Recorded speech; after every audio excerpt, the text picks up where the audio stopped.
That was like seriously a bad joke. Like literally, it was like 60 seconds away from go time, and it fucking and I got a blue screen. I was like, "Are you kidding me?" That's how. That's my computer for you. That is my computer for you. Lovely. But we are on. Let me all know if you can hear me, if you can see. Hopefully, all is good. I hope you enjoy the new mascot of the channel, if you will. That is our new T-Rex with a Glock. What's up, man? Yeah, we have a mascot, if you couldn't tell. Some knives. Glad you guys could all make it. Looking shifty at fucking D&D. I feel so bad because in my Discord, I was like, guys, do you guys know where you can? I want to make like a new thing for my channel, a new like banner and a new mascot. I think just Mac Collinator. I think that's Mac. That's me right there. That's basically my sort of. That is sort of my attitude whenever I am looking at media. I know, Jerome. I'm sorry. I feel bad. Well, because I was asking them like, hey, do you guys know where I could like look for someone to do this for me? And they're like, oh, you could do like Fiverr. It's like, okay, but then, Jerome, he's in the chat. He was like, hey, I could do it for you. He's like, oh, cool. And then he kind of drafted up a couple of things, and I was like, oh, I can't like think of like what I want. I'm trying to like think of what I want, so I made this guy in Paint. And then a lot of the Discord peeps made a lot of awesome art. But I ended up going with this guy because I'm a rampant piece of shit. But we are here. Let's give it like until 10 minutes live. Let's just chat and talk a little bit. And then we'll get to the rewrite. I know. I'm sorry, Twilight. I'm sorry. Go. Make sure to. If you guys have any other questions about the rewrite, feel free to ask. I'll get started in about like 7 minutes here. So yeah, basically we're just going to. Throughout the series, I was kind of like there were times when I would be like, "Hey guys, we're gonna decide what we want to do in this particular case together." So that's what we're doing today. So I can start drafting the script without having to go back and edit because that would just drive me nuts.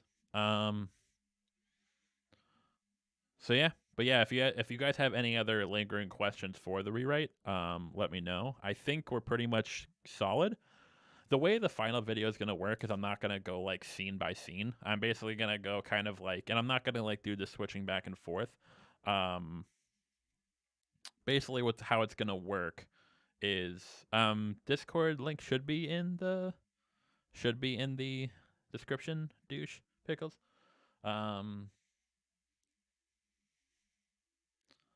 Basically, how it's gonna work is instead of doing like, hey, scene by scene, this is the scene that happens. This is we're basically gonna sort of say like comes like season 6, like, hey, this is what the general gist of what happens in Jon and Sansa's arc. Because otherwise, then we're like doing straight up fan fiction where it's, oh really, douche? Oh shit, I have to fix that. Just look up Macabre Storytelling on Discord. You can probably find it. If you need an invite, I'll fix it out. Matthew Ogden, would Darkstar only be in a few episodes, or would the whole Dorne plot be a whole season thing? So the Dorne plot's going to be in all throughout season 6. However, Jaime is going to travel to and return from Dorne within season 6. So he'll leave like episode 1 or 2, return episode 7 or 8, maybe 9. Actually, 9 works. In time for Cersei to blow up the Sept of Baelor, because him being back with Marcella dead is important. So yes. Yeah, I mean we can use Darkstar. I think Darkstar works because there needs to be like for our scenario to work, there needs to be like a villainous faction. I guess we could just use like does season 7 episode 6 still exist? Oh, so yeah, no, that's something else we have to figure out. In our rewrite, we do not have the Night King. We do not have the Night King.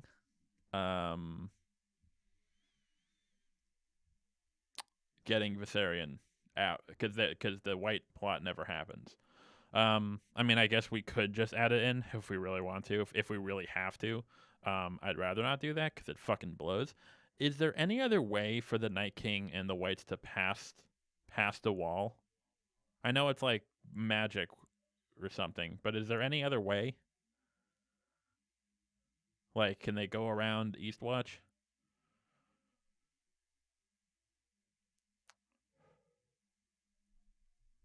I don't know. Because yeah, I mean, if literally the only way the Night King and the if literally the only way um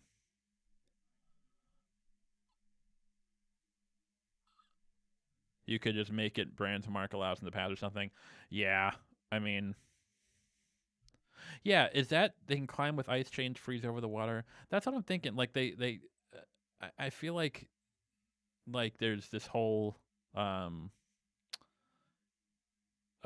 thing that they can't pass the wall because of the magic. But I feel like I don't is that what's gonna happen in the show? Or can they break the spell? I don't know. What about Ricken? So Ricken will be saved. Probably Ricken's not going to factor in at all, because at the end of season 6, Jon's going to be crowned king of the North. Um, um, the ending of our rewrite will see Jon being king, and then Sansa becomes Lady of the North. So Ricken will just chill at Winterfell, I guess. I mean, I guess like you could say like the whole aspect of like, oh, he's the rightful heir because he's male. I don't know. I think Sansa. I think the Northerners, because like by the end of the series, it seems like the whole thing is like the whole concept of like lineage and shit. Oh yeah, I don't know if we can do the horn though.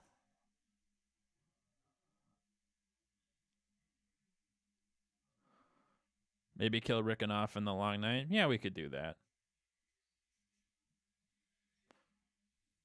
Still think it's like Jon tells Dan about our jail. His section, he's not telling his sibs. Well, so the thing is, Steven, and thank you, by the way, for the super chat. The thing is, what I'm thinking is that the reason Jon would tell her is because he knows that. Yeah, I guess we'd have to. My idea was the fact that, like, because Sam tells him, Jon kind of has to be like, hey, like, look, just so you know what's going on. Like, this is what's happening. We're related. Like, hey, but Sam, he's not going to pull some shit. As opposed to her finding out after the fact, which might just send her off. Because consider the next episode, in episode 2, we're still having Dany find out that Cersei isn't sending the forces to help with the with the long night battle. So that's a case of like Jon's kind of like he doesn't want her to like go a little bit too nuts. Or he could end up being feral with his mind gone. Or he want to be involved. Want to be involved in getting at the Winterfell. I don't really think so. I don't really think Rickon would give a shit. I mean, we could just kill him off in the long night if we really wanted to. I mean, he could be someone in Winterfell. I just don't think he would be the one that would rule. I think Sansa would. I mean, I think that um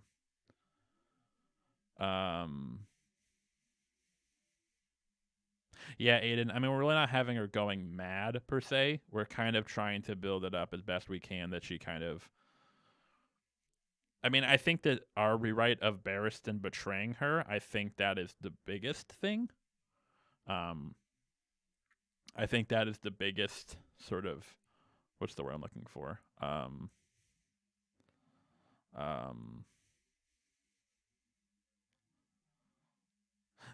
Then again, we could always have. I guess we could always have. Um, Maybe if somehow it gets Tyrion the Varus and they leak or off Dany. Yeah, Jerome. The only thing is, like, once we start doing the whole leak thing, that's just causing more problems because all of a sudden that is, um,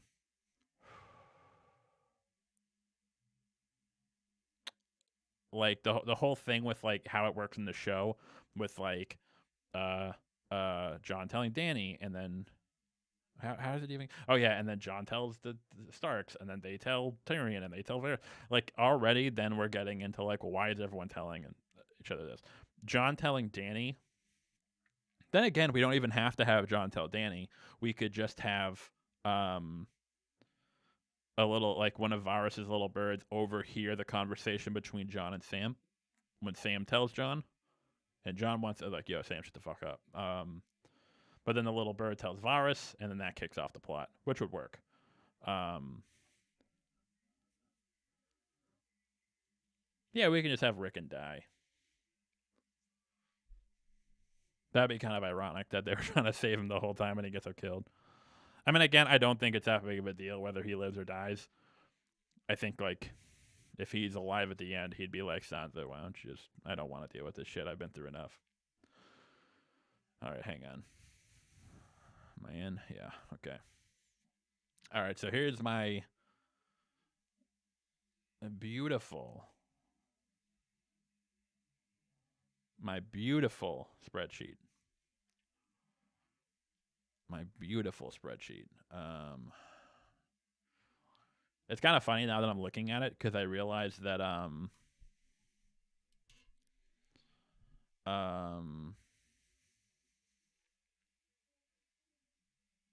yeah, I know. It's Ricken's, but Ricken's probably going to be a major player in the books. Ironically, of all things. What do we have?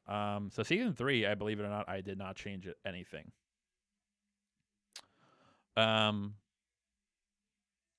So let's kind of give a general overview of the changes we've made. Just, I mean, I'm sure all of you have watched the videos and whatnot, but just to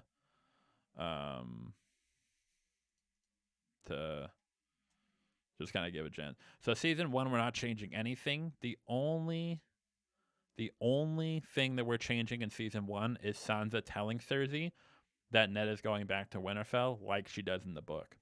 Now, as we discussed in Sansa's episode, this actually doesn't mean anything. This actually is completely unnecessary because Littlefinger betrays Ned. So it's the big thing about this, why this is important, is because then Sansa feels that sense of guilt. Little Steven, we'll get to that. The thing about Sansa is that she kind of feels this sense of guilt for kind of betraying her family, which leads to her kind of feeling guilty. So when she goes back for season 6 and starts helping Jon mobilize the Northerners against the Boltons, she feels a very large responsibility.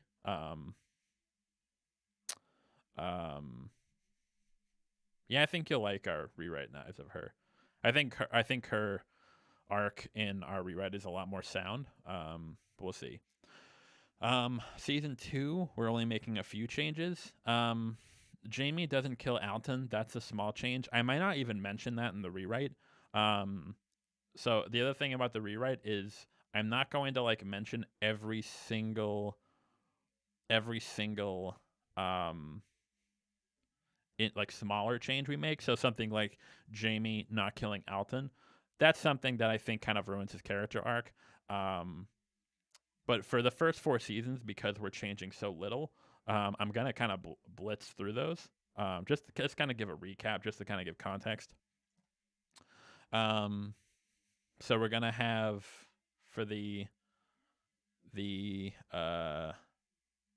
changes for season 2.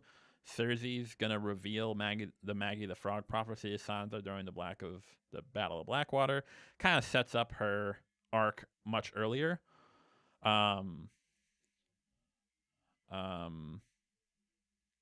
So that way it doesn't kind of come out of nowhere come season 5 with Cersei. We'll see, Tarad. We'll see about Baron. That's one of the questions. Jaime doesn't kill Alton. Again, sort of a small one. Stannis is revealed to be the one who began the Lannister investigation. That's going to go along with the book version, where Stannis was like a much bigger player. I think that sets him up as a far more sympathetic character, as opposed to kind of just being like super power hungry, as he is in the show, which kind of blows. Season 3, believe it or not, I didn't change a thing. Cool. Season 4, just a small, just two. There's two big ones. I make Cersei and Jaime sex and consensual. Jaime tells. Oh, sorry. There's three big ones. I'm sorry. There's make Cersei and Jaime's sex scene or rape scene, I should say, consensual. That's kind of a given. Oberyn offers to be Tyrion's champion before he calls for the trial by combat. The reason we're doing this, if you remember from Jaime's video,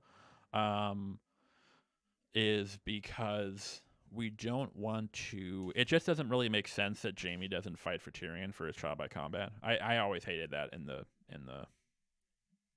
book. Oh, sorry, in the show. I'm sorry. The reason it works in the book is because Oberyn offers to be Tyrion's champion before he calls for a trial by combat. So then when Tyrion says, "Hey, trial by combat," it's Oberyn, and Jaime doesn't even have the chance to come in and be like, "Hey, what about me?" And that's I think it's actually a really big plot hole in the show. It's kind of stupid. There's like no explanation given.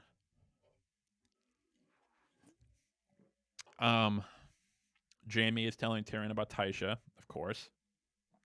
That's a big one. That's gonna set up Sansa's reveal. Sansa's big move at the end of season 6 when she gets the Knights of the Vale by claiming her true identity. And Sansa. Oh yeah, and Sansa is not going to reveal her identity to the Lords of the Vale. She's going to do that at the end of season 6, so we'll get to that. This is all. Season 5 is, if you can't tell, is where shit starts to get complicated. Basically, just to kind of give a rundown, Tyrion, instead of being like, "Hey, Dany, come and like bring peace," like Tyrion's gonna be like, "Come on, bitch, like let's go fucking crack some skulls."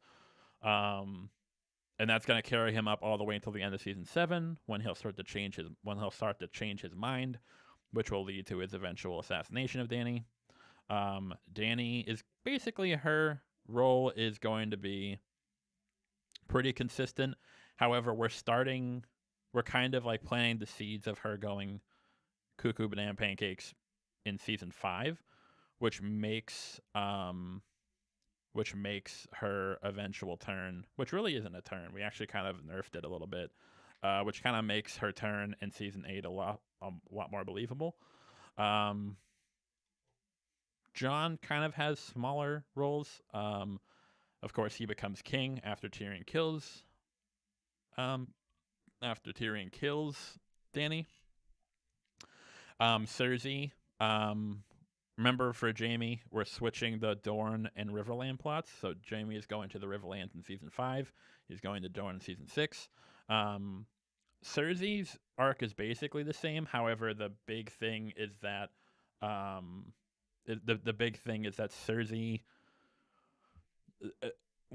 because we revealed the prophecy so much earlier, we realized that it's all about the prophecy. It's all about defeating her fate. It doesn't really matter what happens. It's about her defeating her fate. And that's kind of what drives her all the way up to the end. Because in the show, her drive is just kind of like, I'm psycho, kind of. Arya, we're giving Arya kind of a rewrite. Most of her plot beats are the same. However, it's going to be more of like a tragedy up until the end, when she is saved by when she saves Cersei's baby in the Red Keep. Sansa, we already kind of went over. She eventually becomes Lady of the North. Theon, of course, basically the same thing. We're switching Sansa with Ricken in Winterfell when he saves in season 5. And then basically very small things for season 6 and 7. But then the big thing is that instead of saving Yara at the beginning of the season, he will save her at the end of the season, and then he will die defending her and killing Euron in the process. Sandor, only big thing is his finale with Gregor when they face off in King's Landing, and then he gives Gregor a mercy kill. That's gonna be a big one as to what his fate is, but we'll get to that. Stannis, of course, Stannis.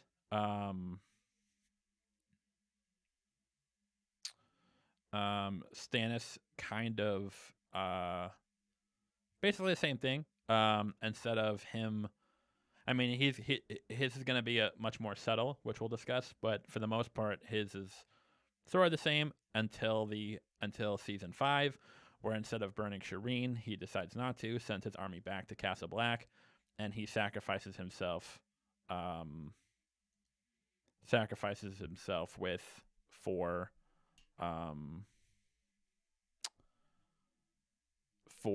In order to give Jon the men he needs, and then which will eventually help him in the Battle of the Bastards.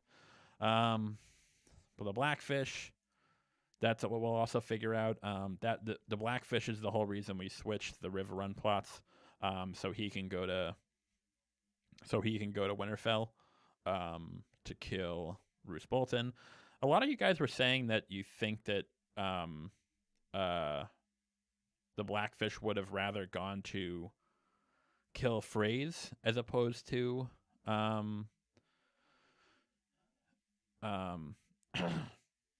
lot of you guys were saying the Blackfish probably would have gone after Frey's instead of Bolton. I really don't agree. I think that as much as he hates the Freys, Roose Bolton ate at their tables. He sat in on their meetings and he sold them right the fuck out.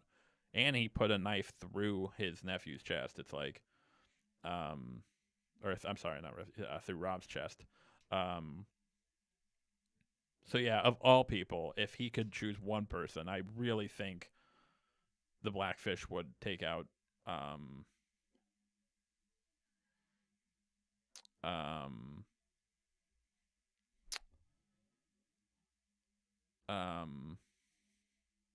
I really think that the Blackfish would go after Roose.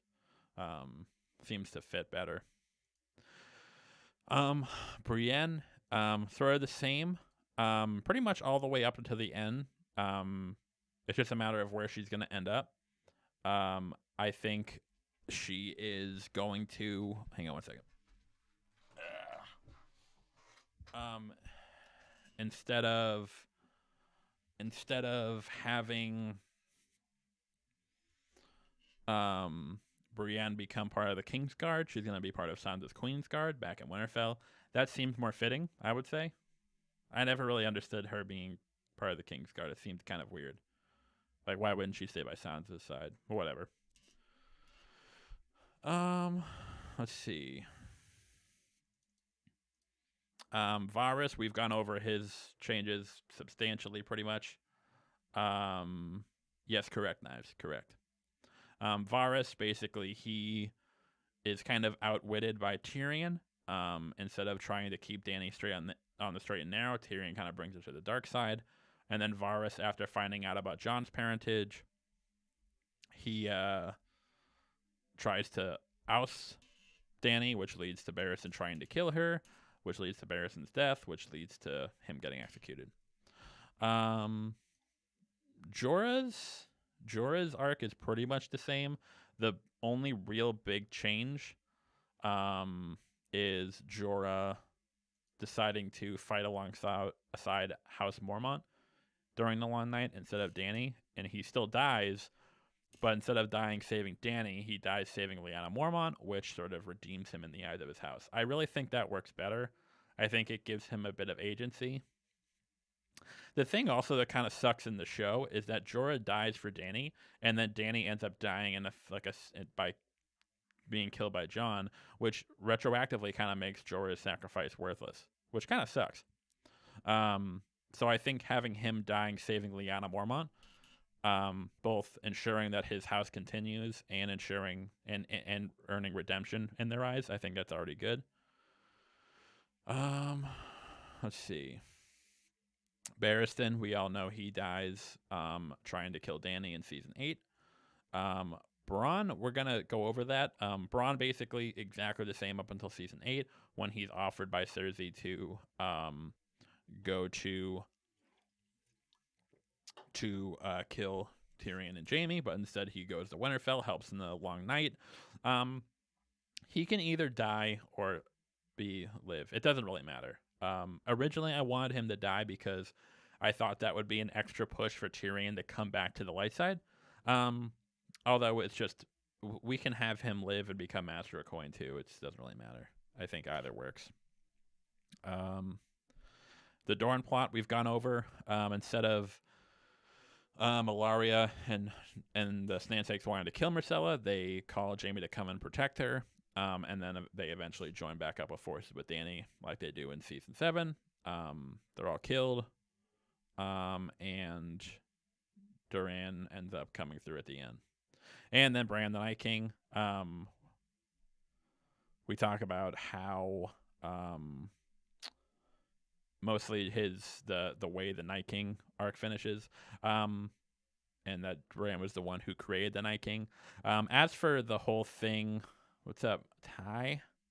Where you been all day? We were in Discord for a while.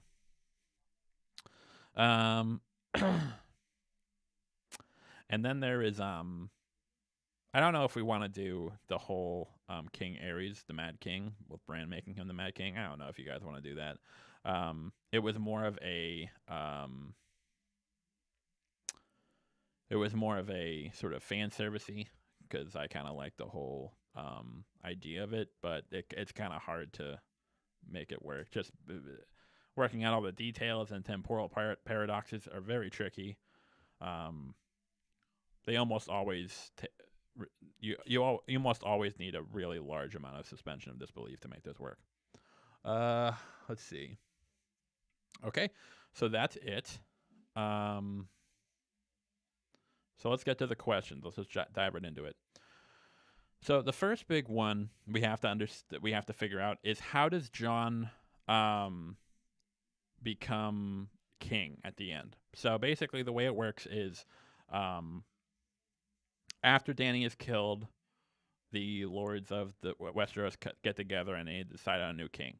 Now, originally, what I wanted to do, or what I had considered doing, not what I wanted to do, what I considered doing, was having Edmure come forward and say, "Hey, Robb Stark legitimized him way back in season 3, as I showed that happens in the books, and thus he is not a bastard. He is legitimized, and thus we can make him the king."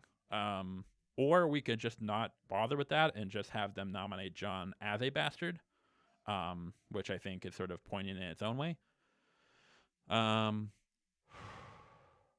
then, so in that case, if Jon is a bastard, in either of the cases, whether he's legitimized by Robb or they just nominate Jon because whatever, it's kind of ironic that his Targaryen lineage never actually matters, which I think is kind of a subversive take. Again, it never matters in the show, but for all the wrong reasons. This is kind of, I think, more of a subversive thing. He has to continue to hide his true identity.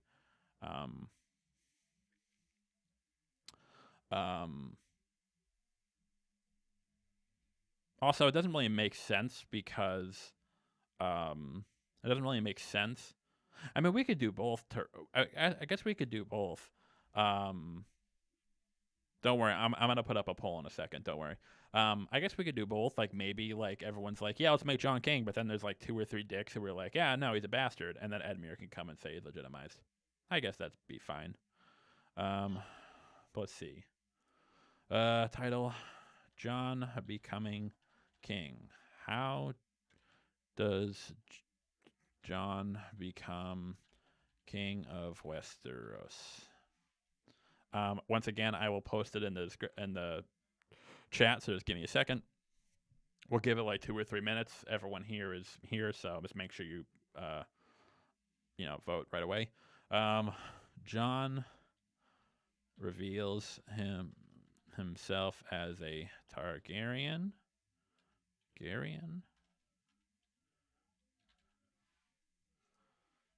Jon is voted as king regardless of his status as a bastard.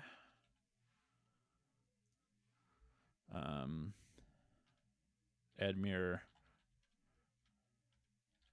reveals Jon was legitimized by Robb, and thus he is cuckoo. I gotta spell that right. Robb. So basically, those are our 3 options. He reveals himself as a Targaryen. He becomes a Targaryen king. Jon's voting as king regardless. Has nothing to do with namesake. He just gets it because he kicks some ass. And Edmure reveals Jon was legitimized by Robb. And no matter what the case is, he will kill Tyrion. But okay, so let's create the poll. All right, incoming. So you guys have 1 minute to vote. Go. Should be in there now. Let's see.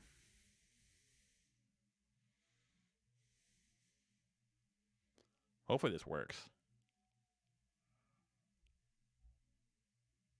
Did I do the right link? Yeah, I think I did the right link. Make sure you guys know. Laura. Yeah, I mean, not voted. I mean, like, everyone's like, okay, yeah, fine. Jon's cool. Whatever. We just need someone to do it.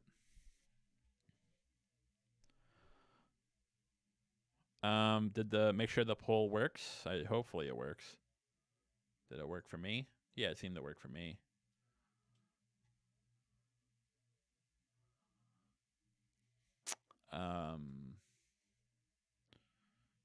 Yeah, not really voted, but just more.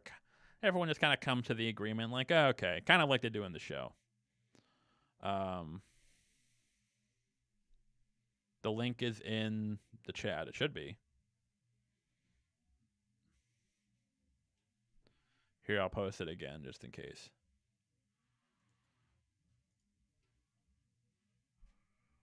I think we have, how many questions do we have? We have 14. All right.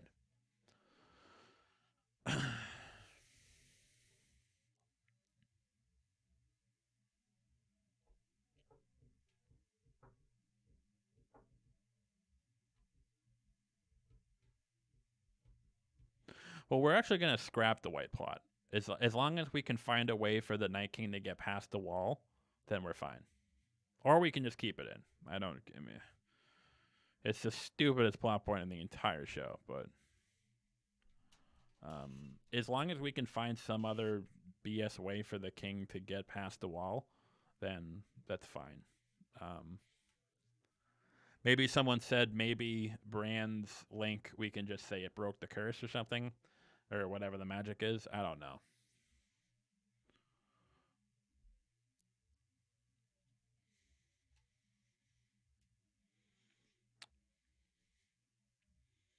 Oh, so it looks like ad block is fucking up the poll. I'll give it another minute. Make sure you turn off your ad block.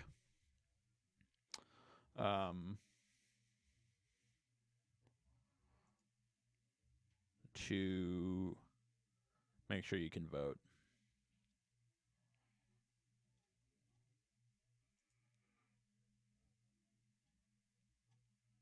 Yeah, let's give it another 25 seconds. Make sure you vote. If anyone needs more time, make sure you let me know right now.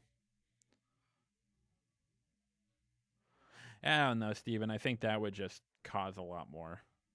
Oh yeah, I guess we could just if all it does is break down the wall, that's fine.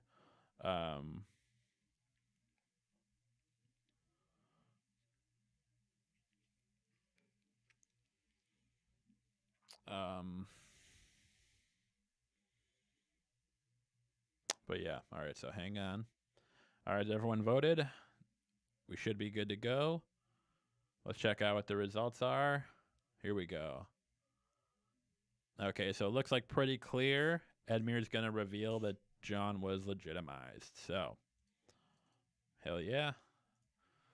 Jon is legitimized. Cool.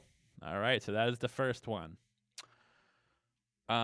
Number 2, Cersei. How is Cersei going to die? So the way it works in the show, or sorry, the way it works in our rewrite is Cersei gives her baby off to Arya. Cersei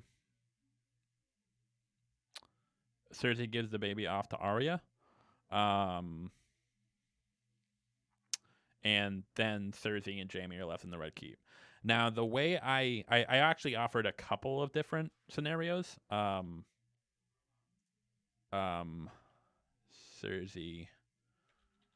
I didn't actually settle on one. So, how will Cersei die? So, I offered, I think, like 3.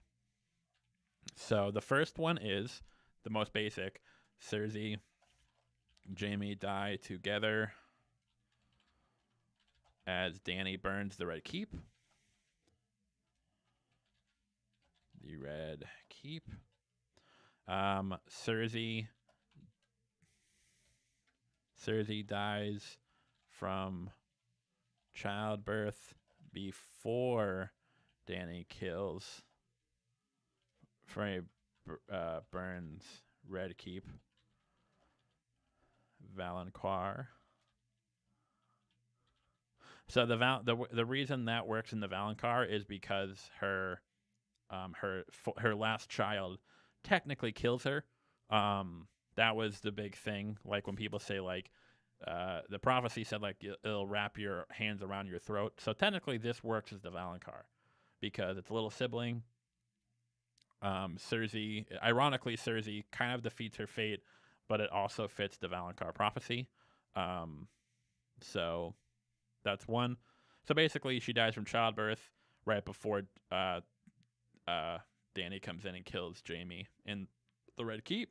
And then, of course, the last one, which is the one we went over, Jaime strangles Cersei with her permission, putting her out of her misery before Dany burns the Red Keep. Burns the Red Keep. I'm not spelling Valonqar right, but I'm too lazy to look it up. In this scenario, basically, after Arya leaves with the baby, Jaime,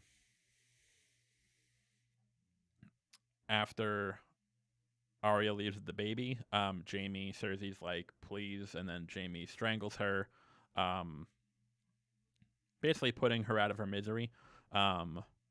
To kind of end it, and then Dany comes and kills Jaime in the Red Keep. But in this case, Dany doesn't get the satisfaction of...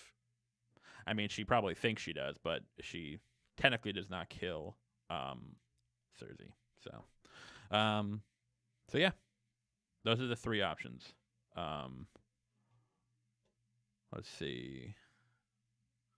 Great poll. All right, incoming. And let's drop it in the chat right now. I will give you guys 3 minutes.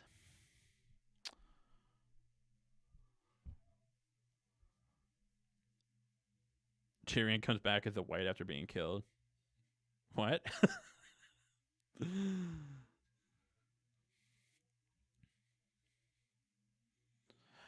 If she doesn't die in childbirth, and Jaime kills her, that technically fits the Valonqar prophecy.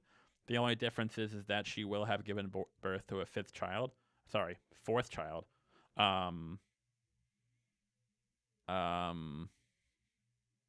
And so technically the prophecy, the Valonqar aspect of the prophecy will come true, but Cersei will have beaten the prophecy to some extent because she had a 4th child. Or we could just have Cersei and Jaime die together because Jaime's going to be too mortally wounded from Gregor's attack when he was at the bottom of the Red Keep. So it's not like he can get out.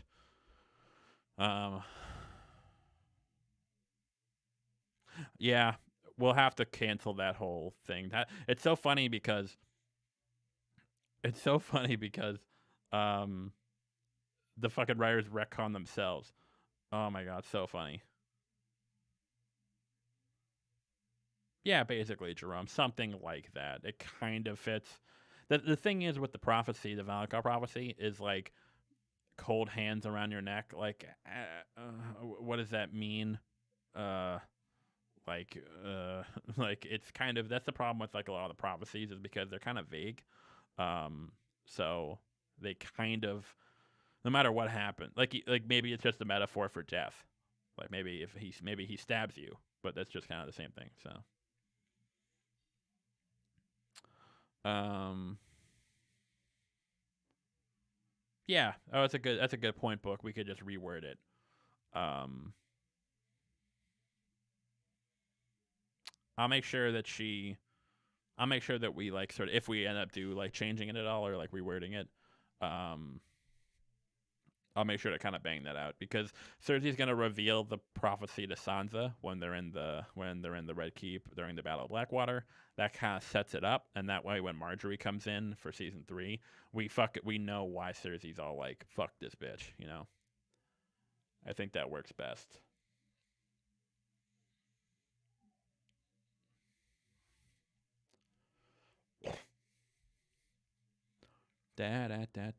All right, 15 seconds.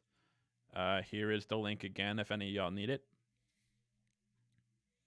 Yeah, it could just be that the prophecies are all just bullshit, which would be kind of ironic. I mean, it would fit. You know, it's like, oh well, yeah. I never said these things were gonna be true, and it's kind of part of the reason all the shit got fucked up was because all these people thought it was gonna be true. But all right, let's refresh, and the results. Okay, so we have Jaime strangling Cersei with her permission, putting her out of her misery, and so we basically get the best of both worlds. We kind of get the best of both worlds in that Cersei beats the fate where she gives birth to a 4th child, but then the Valakar prophecy technically still comes true. It gives Jaime a final opportunity to kind of do something to kind of save Cersei, if you will, I guess. Jaime strangles Cersei. This one actually, I don't even know if we have to do.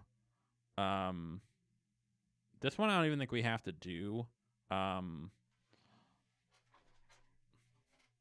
he does, JC. He does have a metal one, so technically it's cold. I don't know.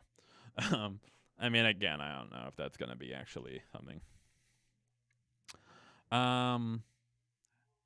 This one I'm actually not going to bother with because you guys already kind of answered it for me. How will Dany be forced to kill innocents at King's Landing? We kind of already figured that out. Euron's gonna put the people on his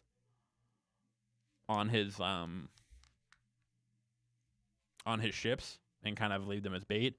So obviously Dany has to attack them in order to defeat the Scorpions. The big thing about this and the reason why, and then also that TD, we're gonna also put the Scorpions in the streets or on buildings. No, I think the ships work fine because the thing with the ships is why doesn't it make sense?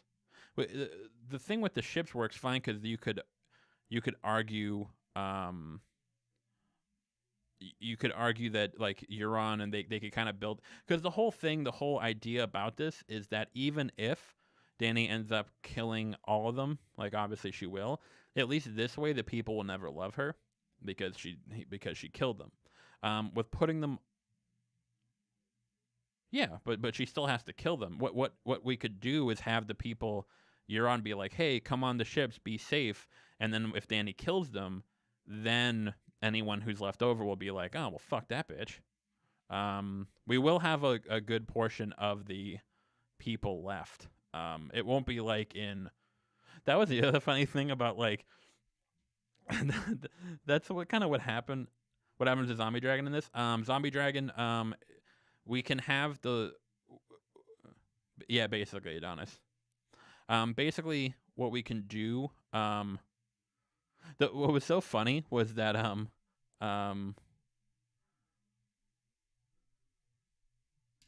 yeah, we can do that too, Owen. Here, let's do here. Yeah, let's just vote on it. Let's just do it. Create poll. Burning of KL. What are the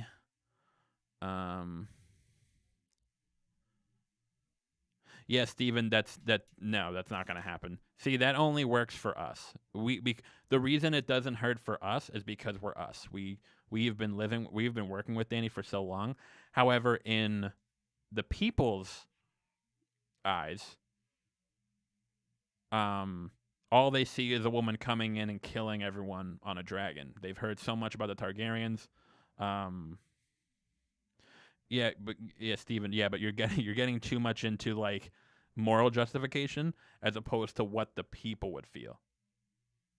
Like I don't think the people of King's Landing would come out and be like, yeah, you killed like 50 of us, but they kind of put you in a bad position. All the people of King's Landing are going to see is this crazy bitch on a dragon coming and just destroying them with wildfire. That's all they're going to see. And then we're going to kind of add in, after Cersei takes power, she's going to try to do like a it's going to kind of be in a throwaway line, but it'll be in there. It'll be kind of a but Tyrion kills Dany, not the people of KL. What do you mean? Yeah, but that doesn't matter. After Dany takes King's Landing, the people just aren't going to be on her side, which was by design. What are the circumstances of the burning of KL? City is lined with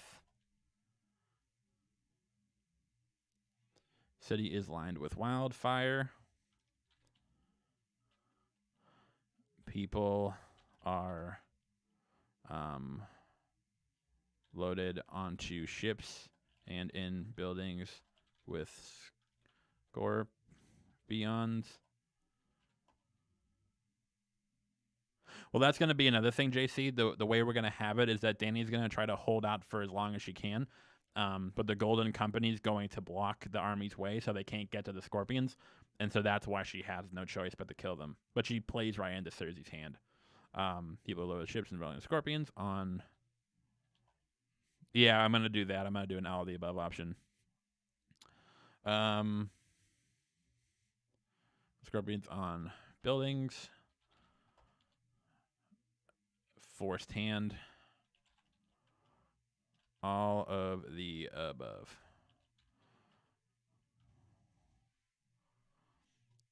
So just land with wildfire. People are low in their ships and buildings, scorpions and buildings.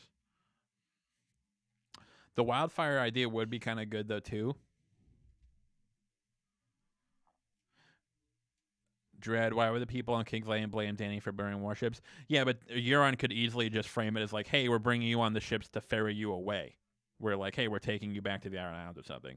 Whether or not that like he knows that they're bullshitting him, the people don't know that. And again, all the survivors of King's Landing will see is their own people getting burned. So it doesn't really matter.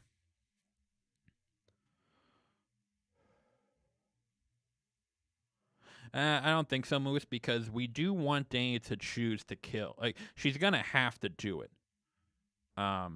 She's going to have to kill innocent people. That's kind of the whole thing of her arc, is that it comes down to, like, if I don't, I may have to kill civilians, but if I don't do it, I'll lose and it'll all be for naught. But ironically, this is what leads to her.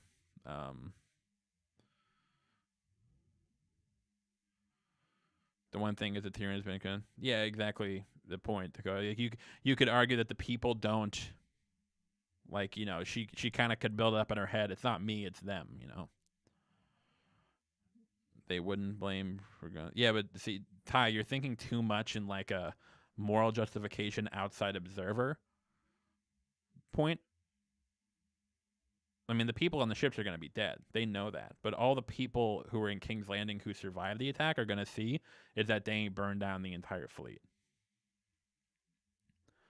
So why is Tyrion still killing her if he understands that she had no choice at this point? Wait, why would anyone even want to hurt Dany when they would know she had no other choice? Because at this point, Tyrion has... At this point, she has killed Jaime. She has killed Cersei. She has, to some extent...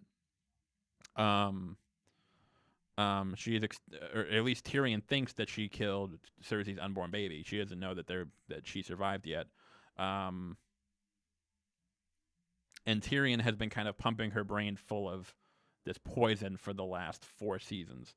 So he just, it's sort of like a redemptive atonement out of, but also somewhat revenge idea, because he just knows that Jon or whoever will be a better person to rule.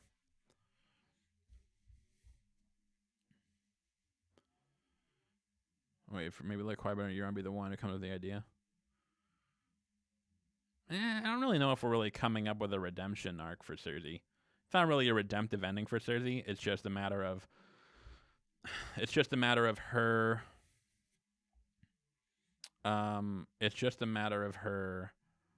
the part of her that loves her children sort of coming out. And like sort of like that last minute.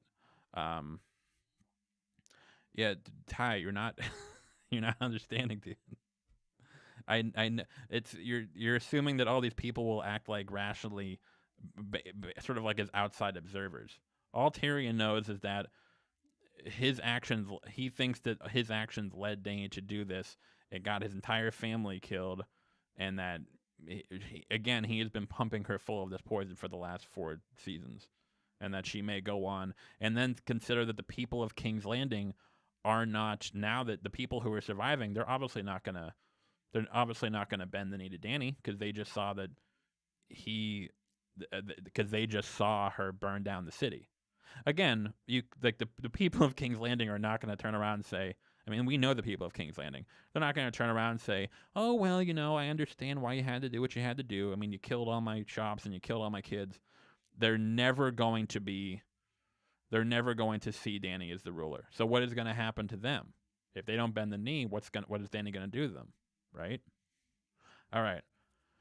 So burning of King's Landing, where the circumstance of burning KL, the city is lined with wildfire, people are on the ships and building a scorpion in the buildings, and then all of the above. All right, so I'm going to create the poll. And poll is live. I will give you guys 3 minutes. You got 3 minutes.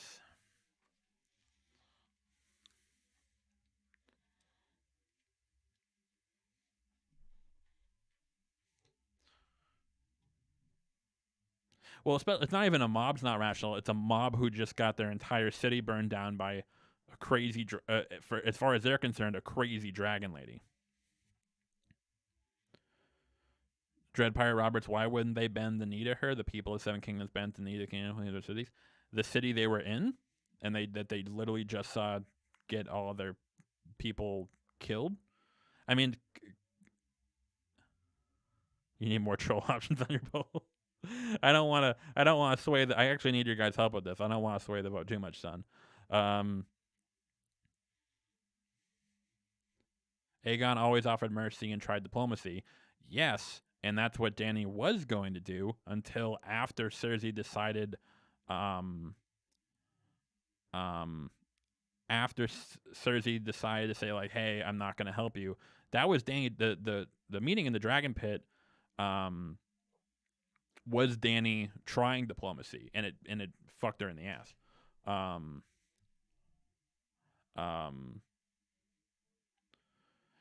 But again, even in the case, you have to look in the eyes of the people. These are people who just saw their entire city get burned. Even if Cersei was a psycho, so scorpions make no sense. What do you mean? So all the people of the city know that she is. And again, consider the 2 decades of Targaryen propaganda that's been pumped into their brains. Yeah, we would have to kind of put the wildfire is. It's so funny because the wildfire is introduced, in season 6. Probably not, Trex. I gotta get going after this. It is, but it doesn't actually come into play. It comes into play at the Baelor. It's kind of weird. They really fucked shit up at the end of season 7 or whatever.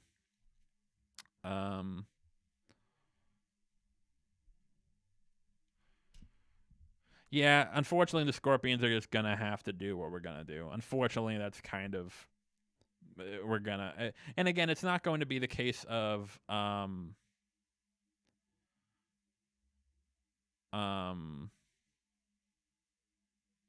well, either way, we can put them on the ships.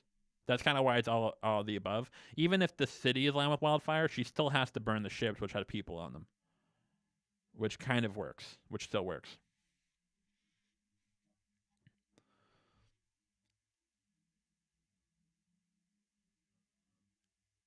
Yeah, but that's the problem. That you kind of proved your whole point, Ryan. The problem is the hypocrisy of the people. 100%. That is the Westerosi people to a T. Yeah, Moose, Darkstar, we're gonna add to the Dorne plot. He plays a sort of the villainous role.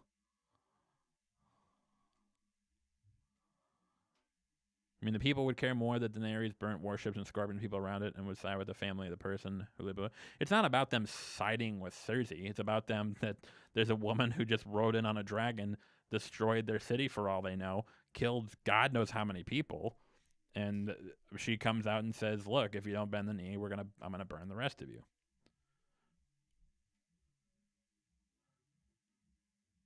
She also burned ships and Marine. Yeah, I can't, T-Rex. I gotta chill with the lady. So just could blame Dany for burning the steps. You know, it's actually funny. It's actually funny. How does it's never actually established what happens at the end of season 6. How do people know it was Cersei? And what in their right mind would not make them bend the knee? Why didn't the Tarleys bend the knee?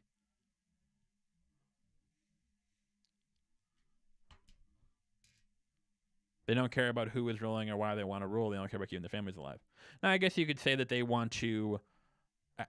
And again, the whole thing with Dany is that she wants to be loved by the people. Even at the end, even if they do bend the knee, even if they honor her, she knows that they'll never be her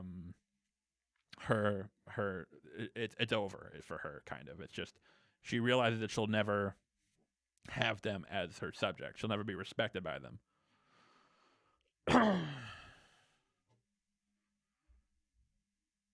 She never showed up to the Sept. Yeah, but I don't know. Then who knows that? All the people who were in the Sept who know she didn't show up are dead. She could. I don't know. I mean, again, it's just that it just seems weird. Oh yeah, Lena knew, but that is kind of weird, isn't it? Did she like tell? But what I mean is like, there's never a scene where they're like, yeah, Qyburn gets killed by Arya and he takes the face. Here, I'm gonna post the poll again. Yeah, so that is kind of weird. So Olenna knows, but yeah, who tells them that? It's kind of weird. Cersei refers to the explosion accident. I mean, I guess you could say that like Olenna was smart enough to know that Cersei did it, whereas the people of King's Landing would buy into like, oh, the Dorne, sure, something. I don't know. She could always tell them that Marcella was killed by the Dornish, which she technically was, but not by Duran and the others. Again, I think we kind of have to build up that like before yeah, that works too, Book. We could kind of just do a blanket, like there's a major propaganda campaign going on during season 7, kind of building up Cersei as like this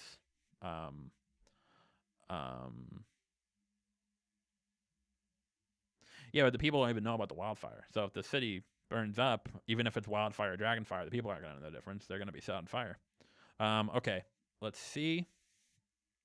The results are all of the above. The city is going to be lined with wildfire, and the people are going to be loaded on the ships and the buildings, which kind of all works.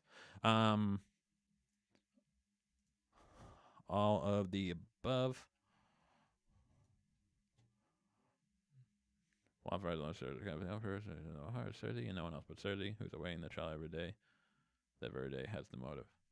Yeah, but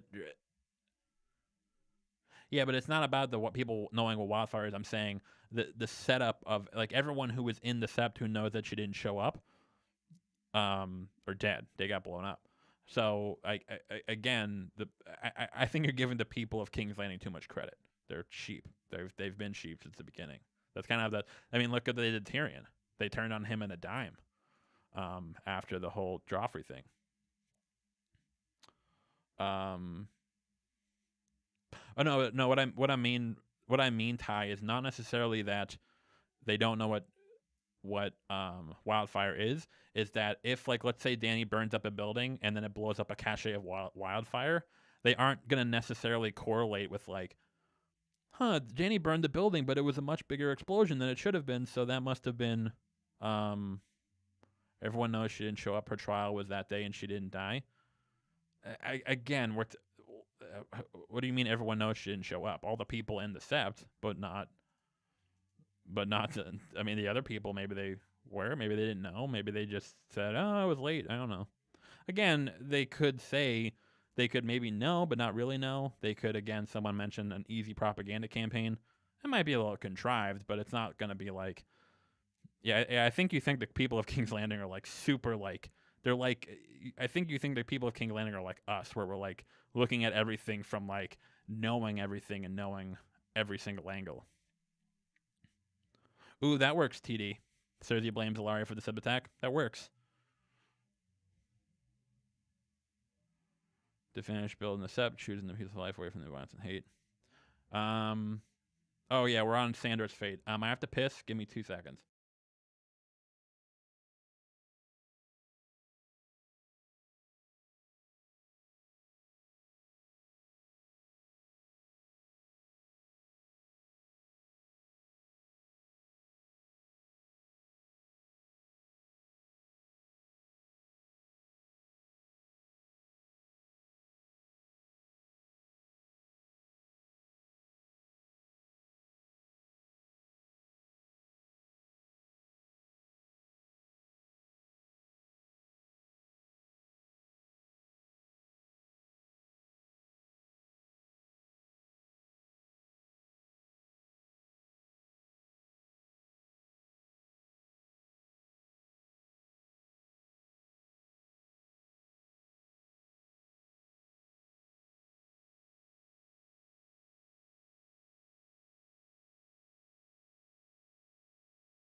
All right, we're back. Hopefully the stream didn't die. All right. So next up is Sandor's fate. So the way it works in our rewrite, Arya is going to leave. Yeah,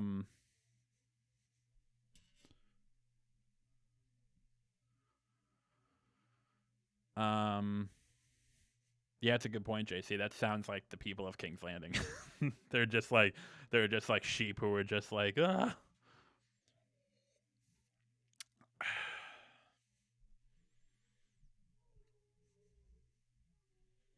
Macabre, I thought Jon was king and Sansa was warden. She is. Oh, queen in the north? Oh, I don't know. I mean, I feel like queen in the north and warden of the north are kind of they're kind of used interchangeably. Like that's like that was the whole thing with like the North seceding.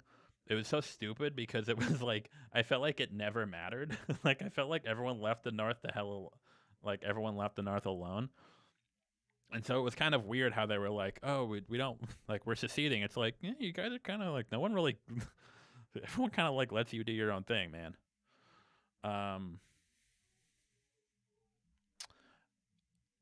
Person is smart, people are stupid. Well said, book. So basically, how it works is Arya leaves Winterfell to go get Cersei. Sandor chases after her. As Sandor is making his way to the Red Keep, he runs into um, as Sandor is going up the Red Keep, he runs into Jaime and Gregor facing off. That's when Gregor mortally wounds Jaime, and then Sandor comes in, defends Jaime. And then he fights him. Gregor is set on fire, and then instead of a hateful kill, Sandor gives his brother a mercy killing, which is sort of like the finale of his arc. So the Sandor's fate. It's self-explanatory. Sandor's fate. So what we can do is we can have Sandor dies from his wounds from his fight with Gregor by Arya's side. So this is after Sandor finds Arya after the battle, and after Arya saves the baby. Sandor becomes head of Bran's Kingsguard. Sandor becomes part of Sansa's Queen's Guard, or whatever she is, the Warden of the North.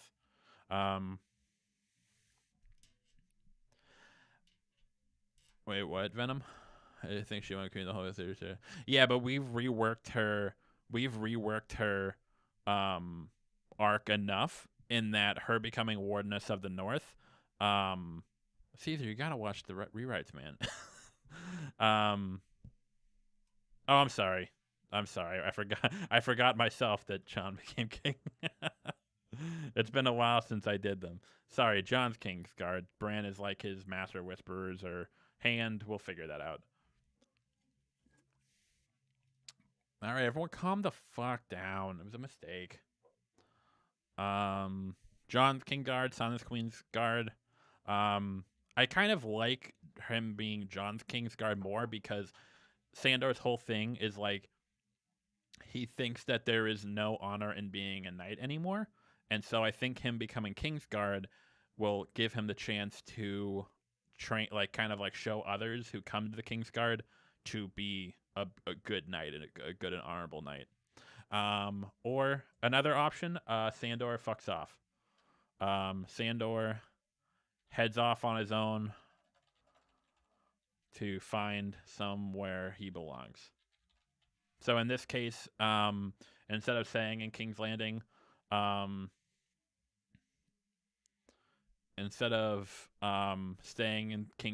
he kind of goes off and like now it's time. He was always Kingsguard, wasn't he?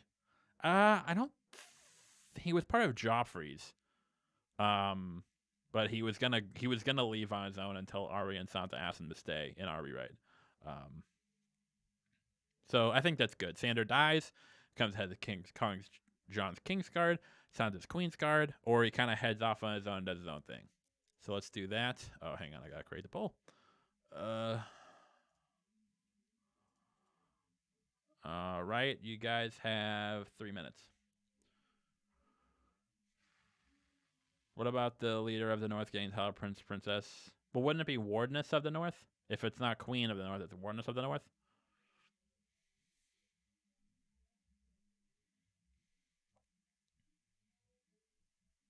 I don't know about that, Moist. I think that like Sandor saving Arya I think the fact that Arya knows that Sandor came back for her is enough, because her what's the word? Her redemption was the baby. I think Sandor saving her and maybe dying in the process, um, it kind of is overkill, because it kind of hits the same beat.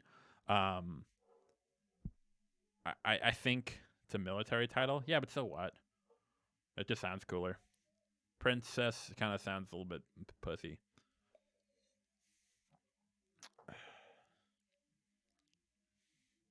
Why would Rob be king in the north but Sansa and Warden? Well, because Rob was seceding, whereas Sansa would not be. Again, I don't really see the point of the secession. Also because Jon is the king, so it's like, why secede? It's like your boy is. It's like having your best friend is like you're the king. It's like, hey, what's up, buddy? That's what That's what I was thinking. Book. That was my idea. He helped Sansa and Arya, and now he's helping Jon and Bran. That's kind of my jelly. I guess he never helped Ricken, but fuck Ricken. Jon needs a role in the Long Night and stopping Dany. I don't think so. I mean, his role in the Long Night is fighting in the Long Night. I don't think he needs anything bigger than that. The Night King, we're setting it up so it's Bran to do it, which works. And him stopping Dany, I don't think it's necessary, because, yeah, you are right. Yeah, I kind of thought about that right after I said it too, TD.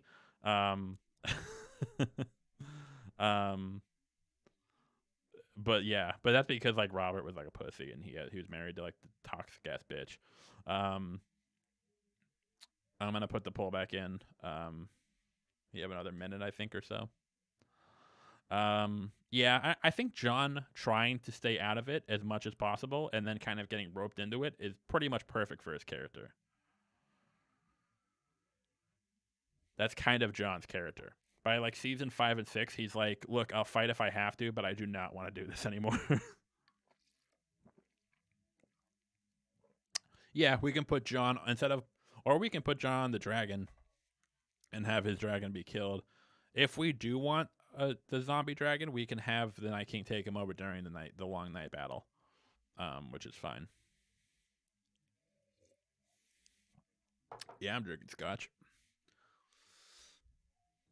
All right, so it's the poll time. Everyone vote.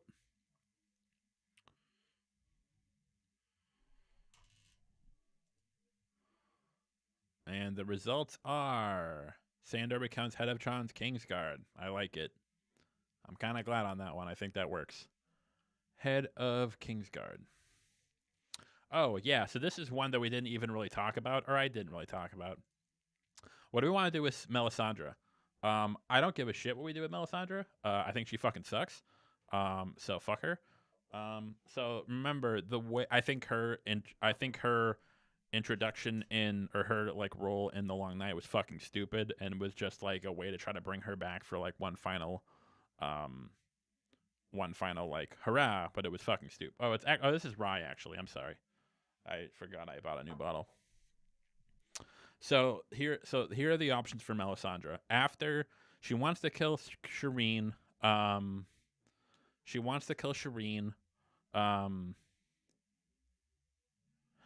see, the only thing, Steven, is I just do not like the whole thing when she comes back at the end. Because the whole thing is because we're not having Arya kill the Night King, we don't need her in the Long Night. Her coming back at the end kind of sucks. They kind of gave her like a semi-redemption arc that she did not earn at all. So she is either breaks her neck in a post-credit scene. Okay. Yeah, one last fizzle, pretty much. So basically, the way it works in our rewrite is that she wants to kill Shireen, but Stannis is like, yeah, fuck you, bitch. So then Melisandre goes back to the wall, and then Davos is like, Jon, yo, this bitch tried to kill Shireen. So Melisandre is banished by Jon and Davos.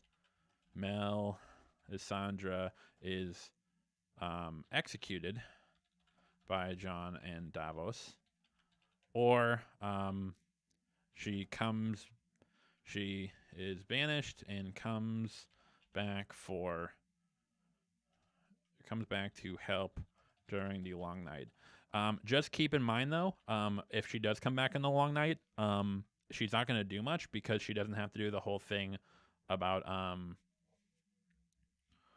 um,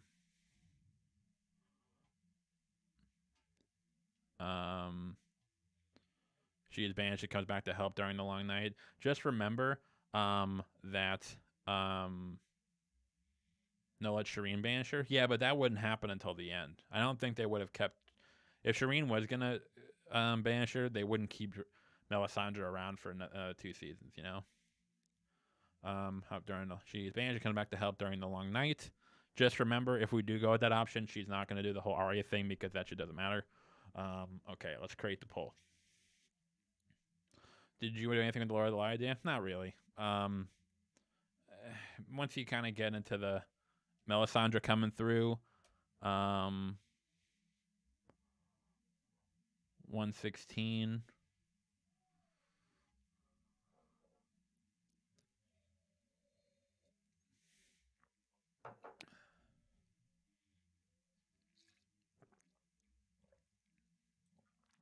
I mean, we could have it that instead of executing her, Jon banishes her because he saved his life.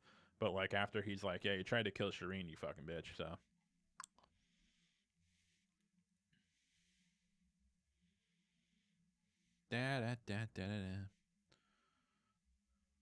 have Melisandre burn Shireen to burn Mark Jon?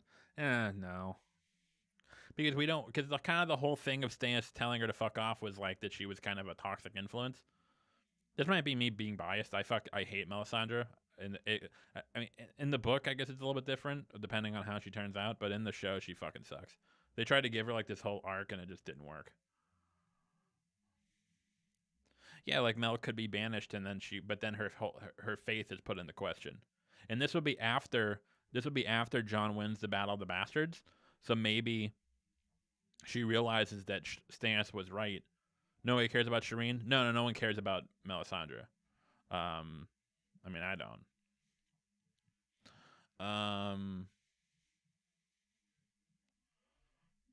I know, Steven. Well, actually, no, I don't. I don't know how you can like Mel. The actress is hot, but the character in the show kind of sucks.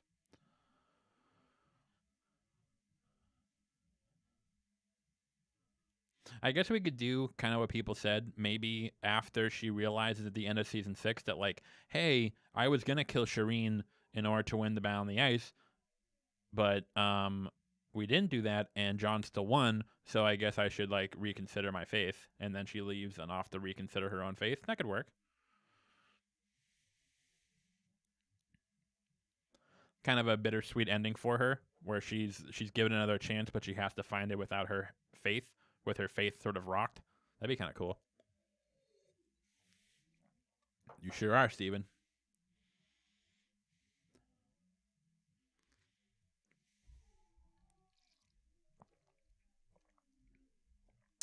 The douchebags in the apartment below us are playing beer pong or something, and they get really into it.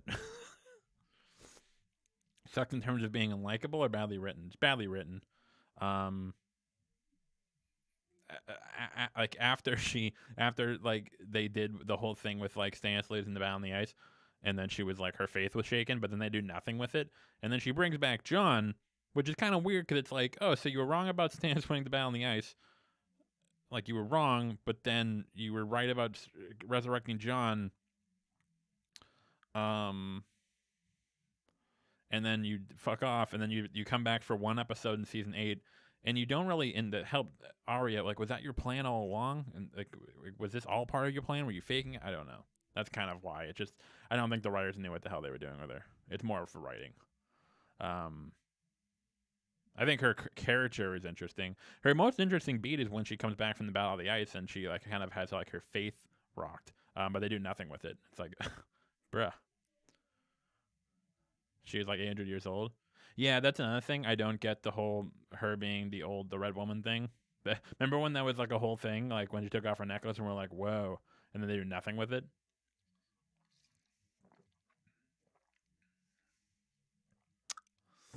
Okay, let's do it. So this is Melisandre's fate, and it is she is banished and comes back to help during the long night. Okay. Ooh, that was really close. So she's gonna help during the long night. Uh, comes back for finale. I guess that works. She comes back to kind of help out. We'll basically just have her do the exact same thing that she does in the finale, except the whole Arya part, which is kind of moot. Oh, here's a nice and simple one. Shireen, head of Dragonstone or Storm's End. Come back with Volantis Priest. That'd be kind of cool. Instead of just her, she comes back with more people, more red ladies. Great poll. Will she die then? Yeah, she'll die the same way she does in the show. After she helps defeat the Night King, it's basically after she plays her role, she's kind of done.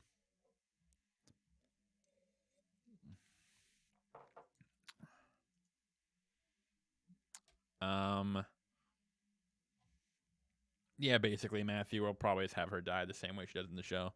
The straw poll is up. Shireen, guys, stop putting in the chat. You have to vote. It doesn't matter what you put in the chat. Put Dragonstone and Storm's End. You guys pick. Either one's fine. Yeah, and then Gendry will get whatever's left.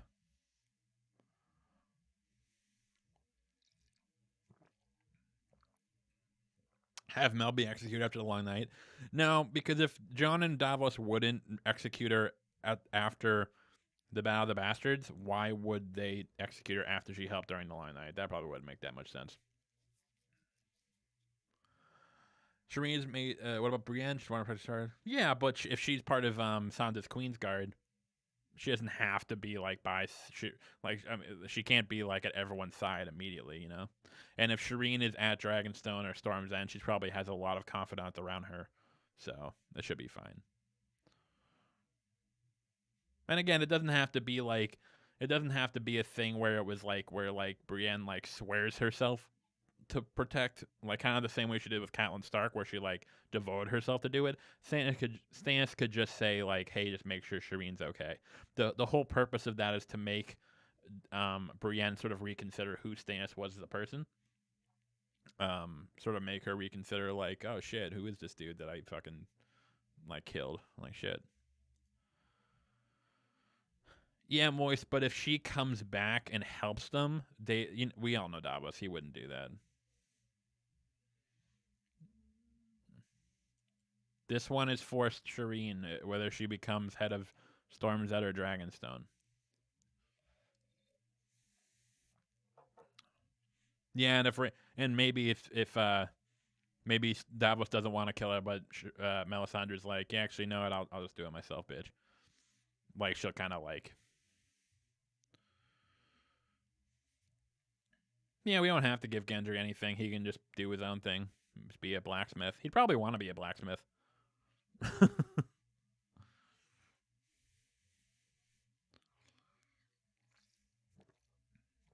Perfect Venom. Just have a scene like if like Brienne would be like, if you ever need anything, you know who I am. That'd be a nice scene between Shireen and Brienne. That'd be nice.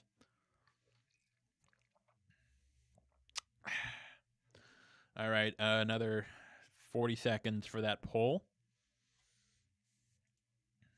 40 seconds.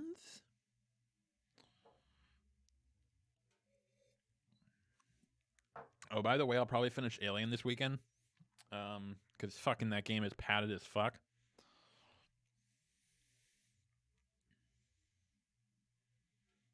I keep getting a notification on my Twitter, but then nothing shows up. It's kind of fucking me up. Whatever.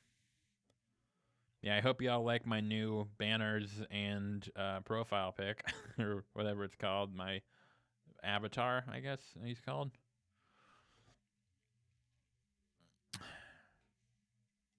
Storm's End or Dragonstone works, so it's like What, Gendry's? He's just kind of there. It's totally fan service. So he could fuck Arya. Boom, bam, chicka, bam.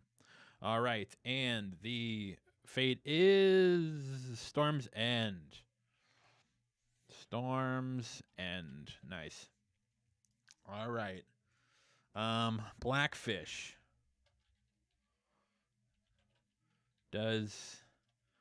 Dies after killing Roose. Roose lives and helps out from there on out. So this next one is going to be the Blackfish. So as you know, Blackfish escapes River Run at the end of season 5. He travels to Winterfell, fucks some shit up there. During the Battle of the Bastards, Blackfish reveals himself, kills Roose, and then in my reread scenario, I had him being killed by the other Bolton men, and then Jon and Sansa find him after he's been killed, but he got his revenge on Roose, or he just lives and just kind of helps Jon and Sansa do their shit, and then he does something at the end of the series. He can live, he can die during the long night, doesn't really matter.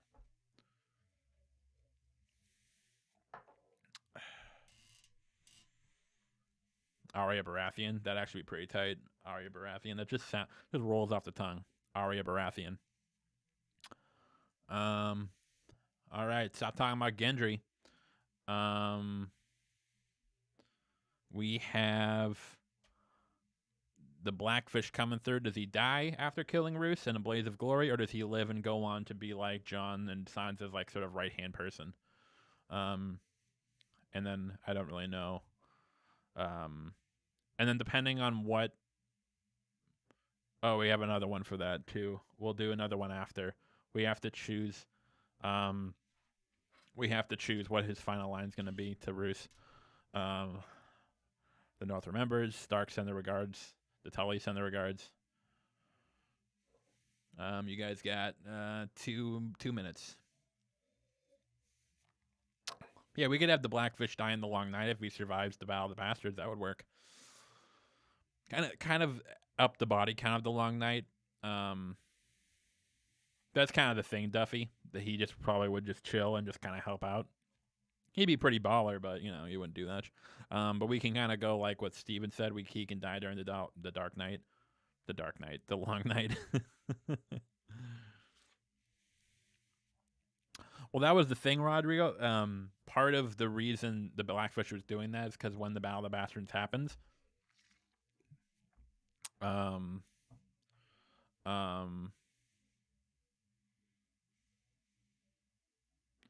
Tully send their regards makes no sense because of the Tully. Yeah, you're right, I guess. All right, everyone voted for that one.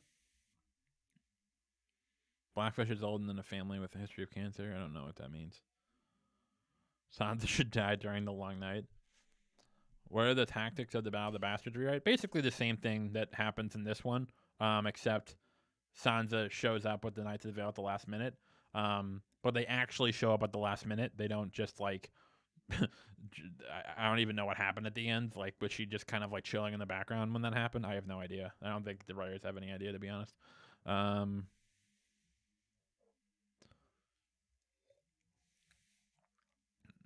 right. One more. Here's the end of the poll. You got another, let's do 30 seconds.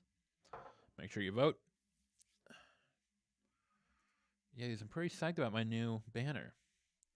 My little paint. My little MS Paint job. I'm loving it. Such a piece of shit.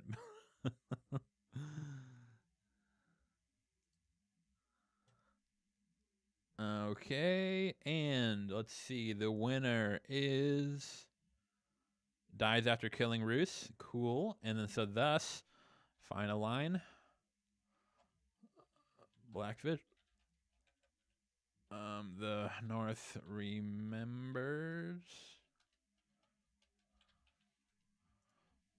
The Starks send their regards. The Robb Stark sends his regards.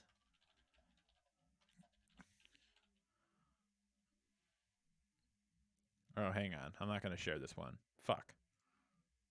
I forgot. I fucked that up. Sorry. Blackfish final line. The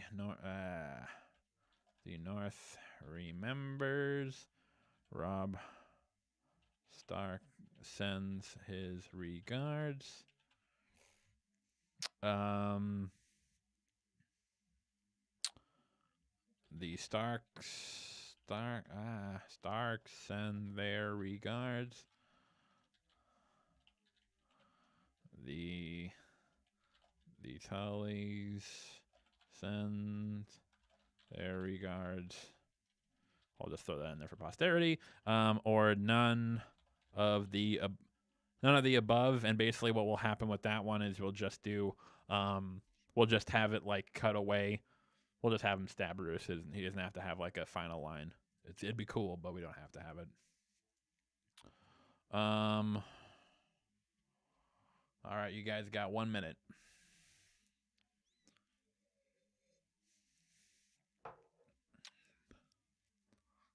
I do think the North Remembers works because the whole reason we're putting this in for him killing Roose is kind of going along with the Grand Northern Conspiracy. Dies.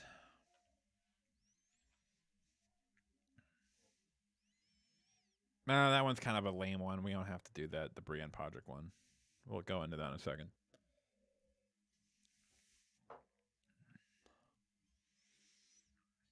Yeah, good point, Vernie. He doesn't really know.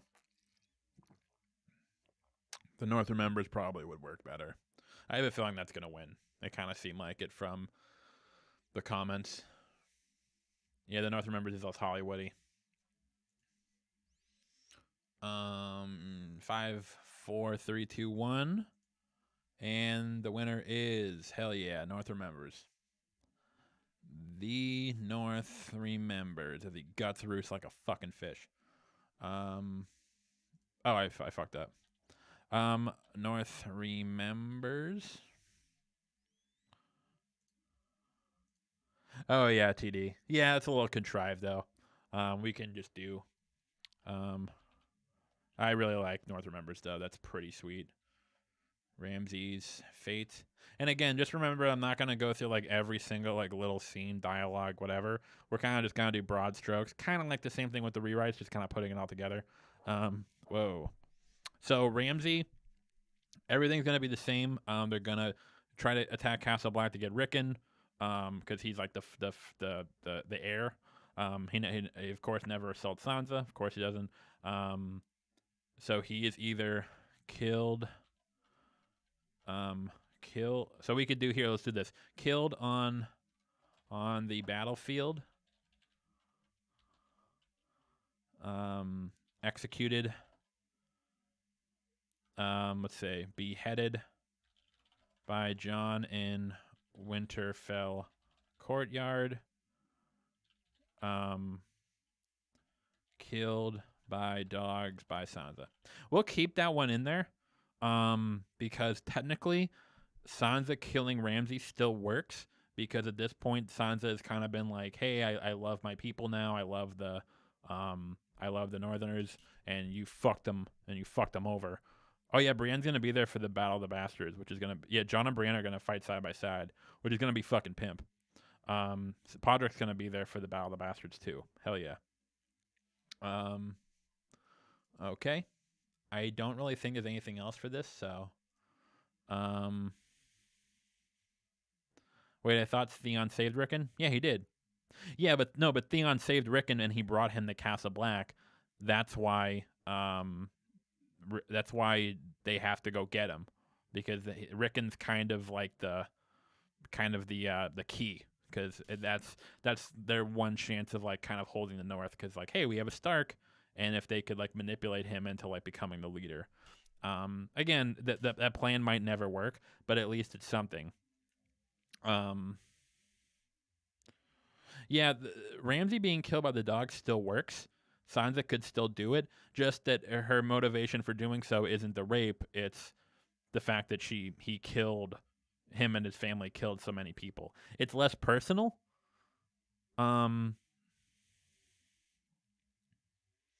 Um, yeah. I mean, Sansa could kind of like give the final. Maybe we could have Sansa give the final words, any last words, and then Jon beheads him. That'd be kind of sweet. Um, how long will this finale be time wise? I have no idea. I have no idea. We're gonna see. Again, I'm not gonna do it like scene by scene. Like, hey, this is exactly what scene happens. It's gonna be kind of a broad stroke sort of thing. Because I trust you guys have all seen the rewrites. So for the little tweaks, the little like nuances, you guys will know that from the rewrite videos. Sansa doesn't like watch. What do you mean? Sansa doesn't like watch. But I think Theon should play a role in Ramsay's death, seeing the hell he put him through. Yeah. Maybe Theon can be present with Sansa when they do it. Here, I'll give you guys another minute to vote. One more minute. What if Theon killed Ramsay? I don't. I mean, like he deserves it. It doesn't really. I think that Ramsay has really fucked over 2 to 3 hours. We'll see. Maybe an hour. I don't know, hour and a half. We'll see. It really depends. Again, seasons 1 through 4, I'm kind of gonna blitz through just because I'm not changing hardly anything.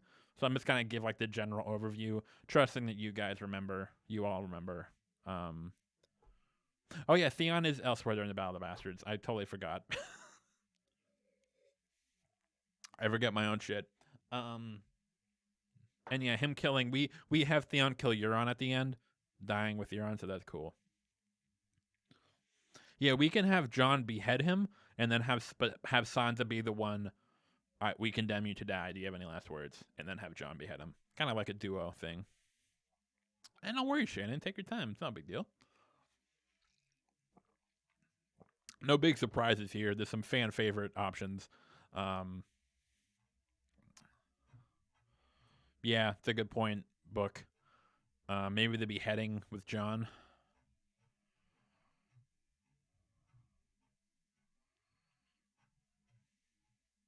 Yeah, you know what, Adonis? Yeah, because I keep forgetting that Sansa doesn't really have the personal stakes with Ramsay. Because Sansa doesn't hardly even know Ramsay. Yeah, Sansa has never met Ramsay in our rewrite until he dies. So yeah, we'll probably just have him get killed. Yeah, what will Ramsay's last words be? I'd kind of like it if he died like a bitch. He just starts crying, please no. Like, finally a beheading that Jon wants. Yeah, right. He gets one. Everyone gets one. All right. So Ramsay's fate. The winner is beheaded by Jon in the Winterfell courtyard. Hell yeah.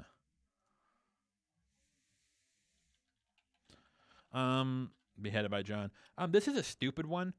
So okay, so this is so stick with me here because this is gonna get confusing. So in our rewrite, we have Brienne and Podrick after going to the Eyrie and finding out that Sansa isn't there. Well, she is, but she's hiding. Brienne and Podrick head back down to the King's Road. They head north to Winterfell, and at some point they're going to learn that Ricken is at Winterfell. So we have 2 options for how this can happen. One, Brienne and Podrick will overshoot Winterfell. They'll see Ricken, like someone will say, like, "Hey, Stark, come here." We'll see Ricken being brought back to Winterfell, and then they'll turn around and go back to Winterfell. Or Ricken will be brought to Winterfell. Brienne and Podrick will stop at like an inn. No, he got beheaded by Jon. And then or have like Brienne and Podrick. Yeah, Jon beheaded Flint. Alistair Thorne was hung, along with the other mutineers. Okay, hang on. Let me just type this down because it's kind of good. How do Brienne and Podrick find out that Rick Gunn is at Winterfell? They pass them on the road, and one of the Bolton men calls him Stark, and then Pod puts together. This is like a small one. I'm only going to give you guys a minute. It doesn't really matter. It's just kind of a little thing I need to clear up. Ricken, Pod and Brienne stop at an inn and learn from someone that maybe learn from a Stark loyalist that Ricken is in Winterfell. This is like a really small one. This one's kind of stupid. I just need to know. What if Shaggy Dog survives and finds them? Yeah, but then it would be like, well, where'd he come from? Maybe so. I feel like it would be kind of contrived because they would be like, oh, maybe they're at the the Winterfell. I think they need to like either see him being brought to Winterfell or they need to hear it from someone. Brienne and Podrick get an anonymous pigeon. All right, you guys got 40 seconds for this one. It's a small one.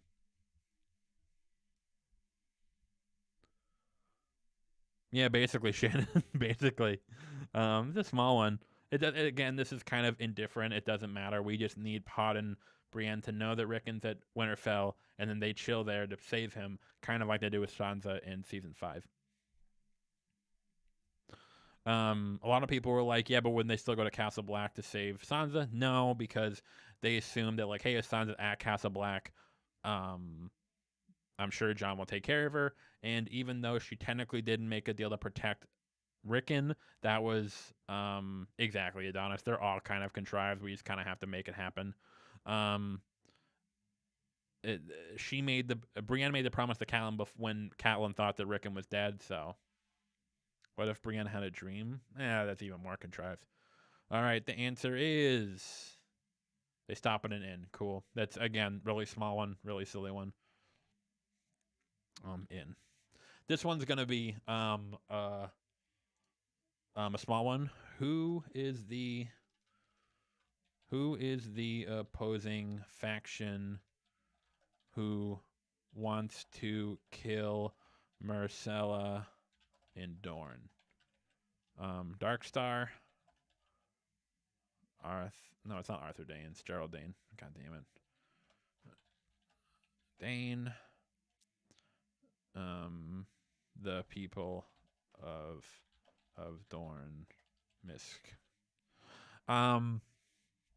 Yeah, good point, Adonis. Like, and that woman who is a Stark loyalist, that fits. She knows that Ricken's back, and that works well. So basically, this one is in season 5. We have Doran call Jaime to Dorne to be like, "Hey, you need to get this Marcella bitch out of here because these people want to shank her." So we could just have it be the people of Dorne and just kind of make it sort of like in general. Or I was thinking we could work in Gerald Dane, Darkstar, and have him be sort of like the rival force who wants to kill Marcella.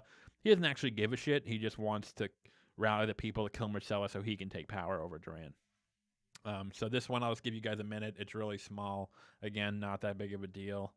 But just something that needs to be cleared up. I think that kind of works. I kind of like that. Yeah, that's basically it, TD. It's just a matter of Gerald Dane. It's both. It's the people and Gerald Dane. It's whether or not Gerald Dane's sort of like the figurehead, or it's just kind of like the people in general. Doesn't really matter. I think the Gerald Dane, having it be Gerald Dane is kind of cool. Yeah, like you said, Matthew perfectly put. It's better to have a face. He just kind of works as sort of like it's kind of a proxy for the entire Dornish people, just sort of like a bad guy we can put. And then it would actually be really cool because at the end, when Olenna comes and is like, "Doran, you pussy, you haven't been doing shit these last few years," and then he brings out Darkstar and cuts his throat, or has like Tyene do it or something, that'd be kind of sweet. Like, and they would do it for Marcella too, to show that they actually cared about Marcella. That'd be fucking tight. If Jorah gets tied in, then why would a Dane try to kill Marcella? Because Gerald, all he cares about is taking over Dorne. He's just using Marcella to try to win the favor of the Dornish people. Because after Oberyn's death, the people are like, "Fuck the Lannisters." Darkstar plus too good. No, yeah. I mean, like we're kind of adding Darkstar in sort of like a proxy way, but hey, he's in there. That way, the Darkstar plot is in the book in our rewrite, as opposed to kind of like it's like almost like a nod to the books, as opposed to like a. It's not like one. It's not like one for one, but at least it's in there. Okay, let's see. All right, and the winner is. Yeah, I had a feeling. Cool. All right, Darkstar.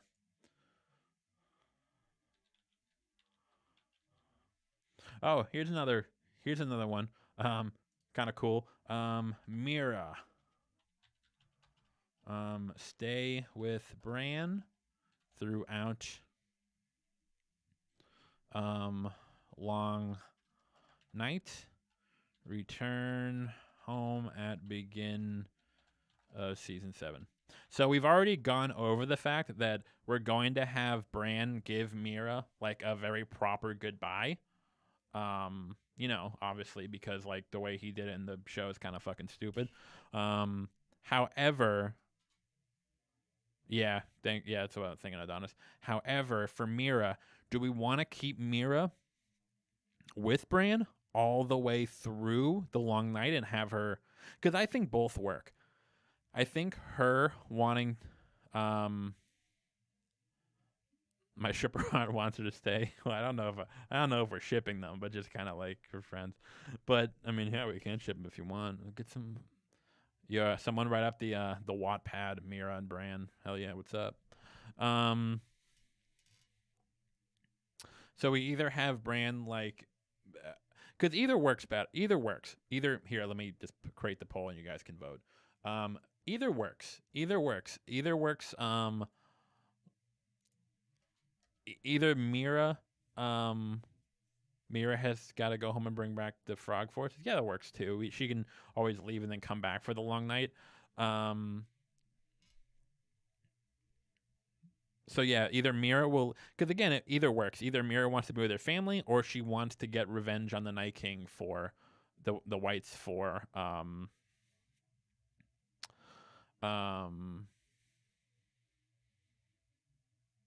for Jojen's death. So either really works.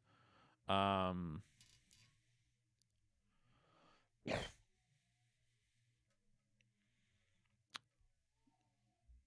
guys want to do that? Here. You know what? I'm going to cancel this poll. Sorry, I'm going to cancel this poll. Sorry, guys, you're going to have to vote again. Leaves Bran at beginning of season 7. Leaves Bran but returns with her boys for a long night. Stays with Bran up until long night.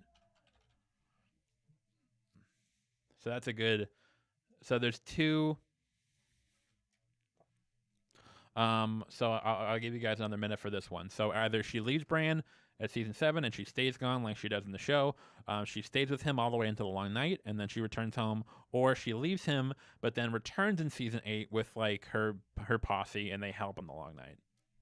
Why would she need a proper goodbye? Yeah, it's just nice. Just nice. Mira lugged this fucking crippled ass all over the fucking continent, bruh. I'll give you guys 40 more seconds. I think the whole Howland Reed thing we kind of have to put to bed. It's just I don't know how they're gonna work it in the book. I assume that's how they're gonna do it. Her boys her forces like the her family's like any men she has from her house, her home that want to come up the long night. And it works too because they want to avenge Jojen, so that works.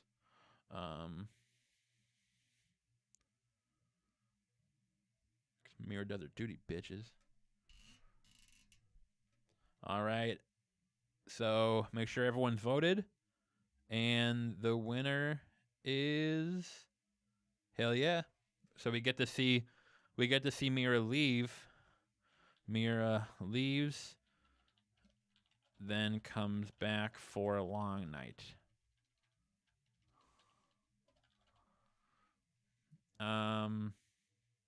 Yeah. Okay, so this is a big one. This is the one I put. Bran and the Mad King should we in hang on, let me do this. Should we incorporate Bran driving Aerys mad at Duskendale? Yes or no? That's nice and easy. You need me to turn up the volume? I'm gonna turn up the volume a little bit. Ling night. Okay, so as you guys know, in my Bran video, we have him. Will there be a Euron Greyjoy rewrite? His rewrites all in the Theon rewrite. I did Theon, Yara, and Euron. Yeah, the only thing, Steven, is this. I just don't. It's just, how are we gonna work it in? I mean, it could be an accident, but like, then how would it work? And like, the whole thing was like the Mad King was there for like months, and so like, how does that work? Was it an accident? I think it works. I think we've kind of figured out how the Night King will work. Basically, the Night King will show him, and then Bran will go back and do it because he has to. Yeah, just again, guys, just consider that as much as I would like to have Bran do the one, as much as I would love to have Bran be the one to drive Aerys mad, just think of the logistics. Like, if you can think in your head of a way to do it, like, the thing is, like, a lot of you guys are saying, like, oh, it could be an accident like this. It's like, I agree, but like, I've gone over on my head. I've gone over in my head, like, God knows how long. How I don't know how to make it. It just, again, the time travel mechanics in the show itself are just so fucky that it just doesn't work. It just, they're so bare bones. It's just like, I don't know. Shit. Yeah, I kind of felt that way too, Steven. As much as I would love to make it work, I just don't know how to make it work. So it's like, exactly, Owen. It's just, you have to flesh it out so much, and it just, I don't know if it's. Yeah, but Bran do them burn them all. But the thing is like, but that's not even Duskendale. That's the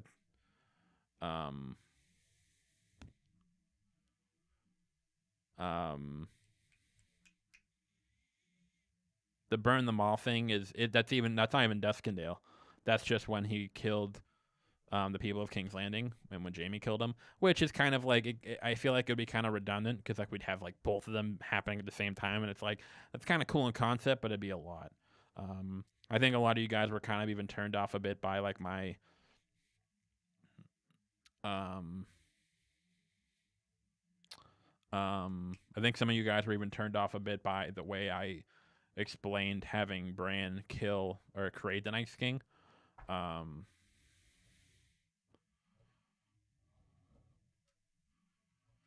Yeah, that'd be kind of cool. We could have Bloodraven drive Aerys mad. That could be a reveal. It's like in season 6 before he dies. I know that's the thing, Shannon. It's like, I kind of see it, but I'm like, how are we gonna make it happen? Will I spare Thoros of Myr? Sure, I don't care. He never really was interesting to me. We can spare him. Doesn't really matter. I mean, I'll see who I'll kill off in the long night. We'll just kind of see. Yeah, I think Bran creating the Night King works, and then we'll just leave it at that. That creates their connection. Him doing Aerys too is a little bit too much overkill. As much as I think that'd be really cool. Even like the whole Bran the Builder thing that's like in the kind of like the theory is kind of like, okay, we don't want to like have him like do everything, you know. We don't want him to be like the key to everything. Yeah, good point, Duffy. Probably the best. Beric Dondarrion. We can kill Beric. Doesn't matter again. We'll figure it out. Yeah, good point, Adam. All right. So, and the results are: should we incorporate Bran driving Aerys mad? So it did. We did get yes. So we did get yes. Here, this is what I'll do. I'll see if I can think of a way to do it.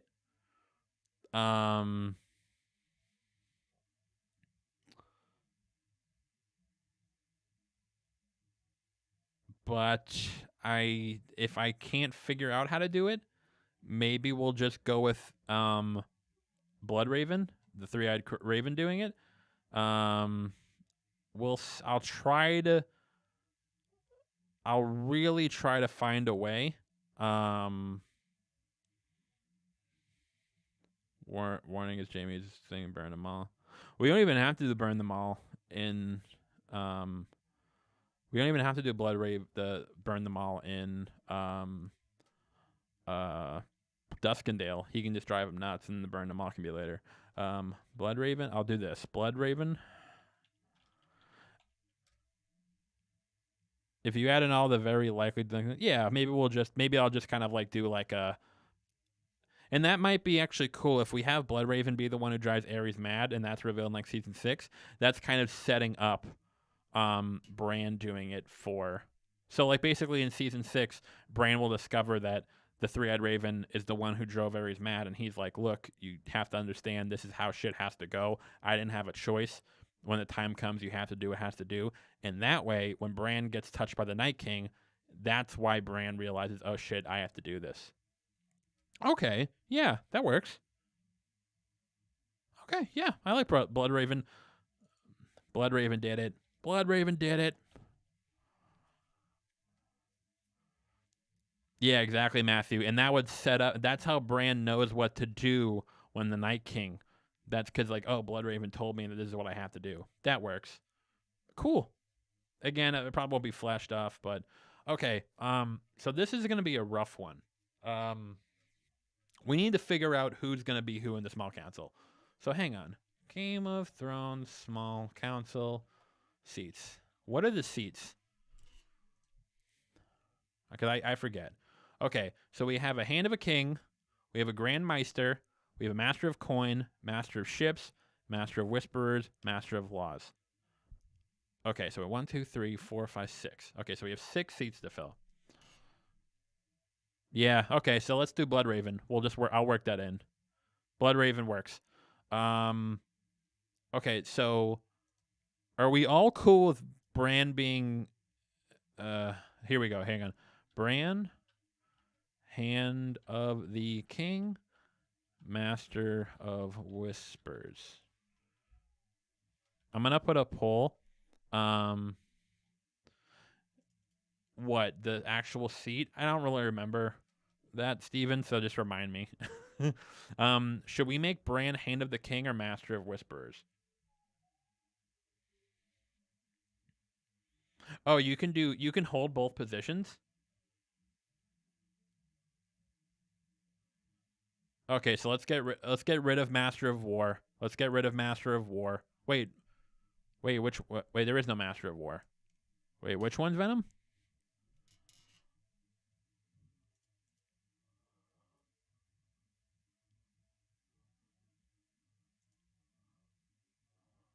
Why can't Bran be both? Did Blood Here, let's do this. Ignore that last poll. Hand of the King, Master of Whispers, both just like Blood Raven. Steven, relax. We're doing it together. Holy shit.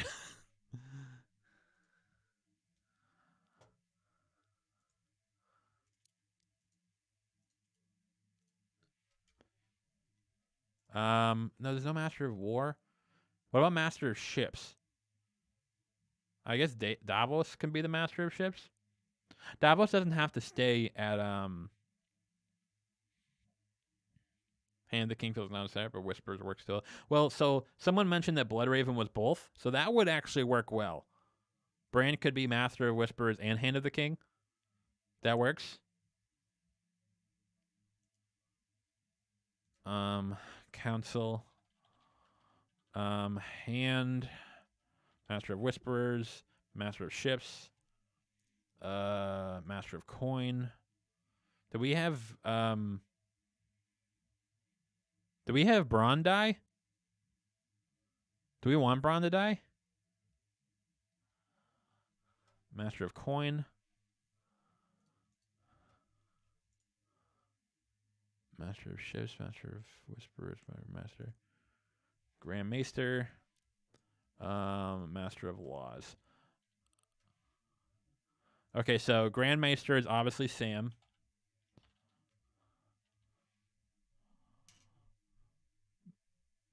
Oh, yeah, so you can just do a bunch of... What are y'all saying yes to? Bronn is dying? Okay, never mind. Never mind Master of Coin. Yeah, I don't have Master of War. I have the Hand, Master of Whisperers. All right, did everyone...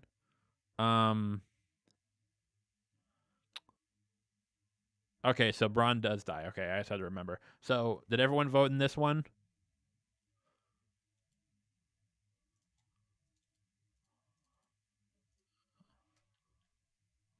You're unironically going to put... Well, I just think it'd be kind of a funny joke. But he died, so it doesn't matter. Make sure you vote for this one. This is about Bran, about what he wants to do. But he hasn't mastered his stuff in Old Town. Who cares?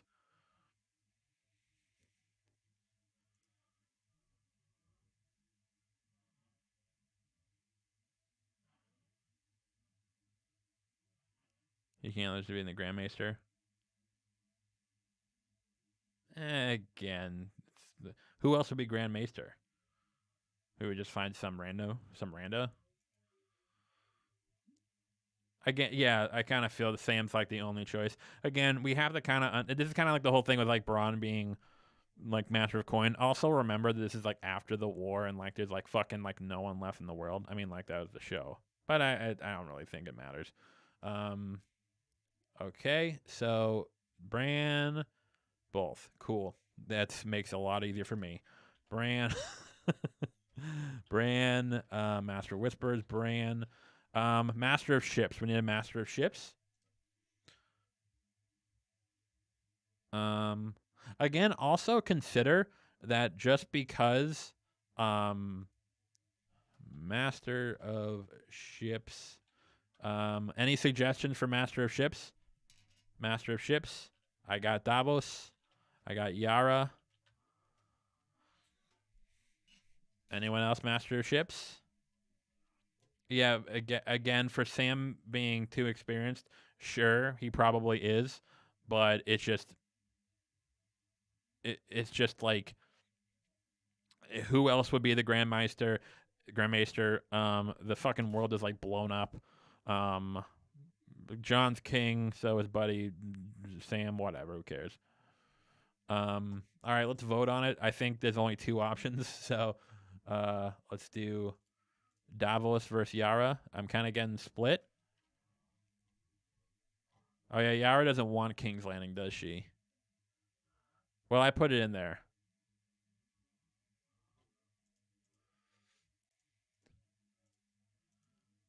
Master of Laws. If we pick Yara as Master of Ships, we could have Davos as Master of Laws.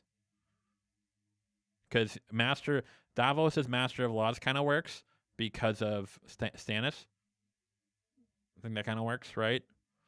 No way in hell Yara would take Kale without Dany. I think she should get the twins. Yara should rule out rounds. Yara should rule. Yeah, I don't really think that you can't do both. It seems like, again, consider that at the end of the story, like the fucking like it's been like wartime for like what a decade, and this everyone's just kind of like chilling. Like if you can do both, it's like it's not that big of a deal.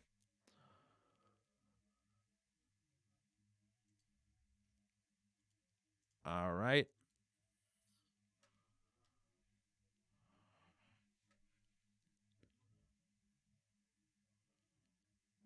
Ty, you're going off the deep end, bro. I have no idea what you're talking about. Yeah, it's a good point, James. Stamps and Master of Ships. I don't really think it matters because, like, when the small count, like, I think like the first season kind of got in everyone's heads that like, oh, the small council has to be around 24/7. Doesn't really seem that way. It just kind of seems. It seems like they can kind of just like do what they please. If they need to come to, like, hey, everyone get your ass here, and then we'll have a discussion. And again, consider that like we're in the middle of a time when pretty much everything's peaceful. So it's like okay, all right. So Davos and Yara. And the results are Davos. Ooh, there's a close one. Master of Ships is Davos. Okay, we need a Master of Coin, and we need a Master of Laws.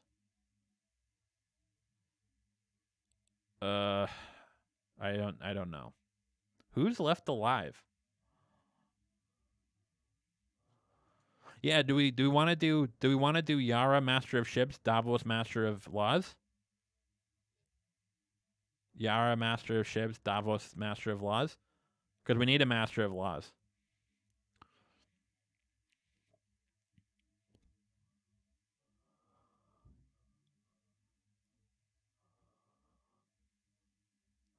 Who's still alive at the end? Yeah, I don't know. Not the Blackfish.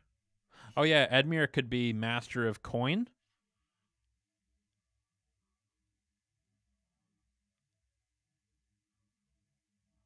Edmure could be Coin because like whatever. Do we like that? I kind of like that. Podrick Master of Coin. Nah, he'd be part of the Kingsguard.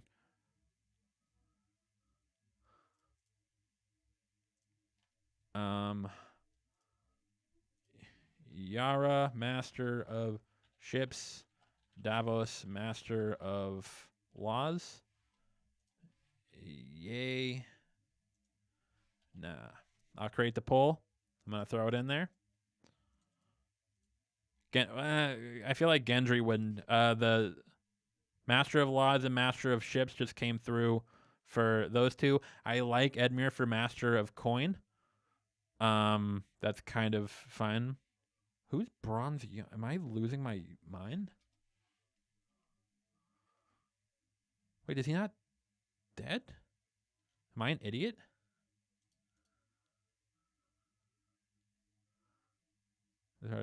Oh, he's alive. Oh, okay. Lord of Verse and Power Bannerman. What would he be? Master of Ships, Master of Coin, Master of Laws. Yeah, Master of Coin. Let's give Edmure something. I'll do a vote for it, but yeah.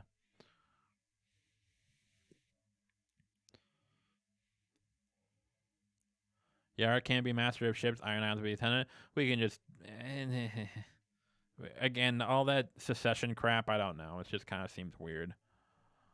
We can just cut it out because it just makes things more complicated. They never develop it. He can be Master of something. Dorne. Dorne probably want to go home.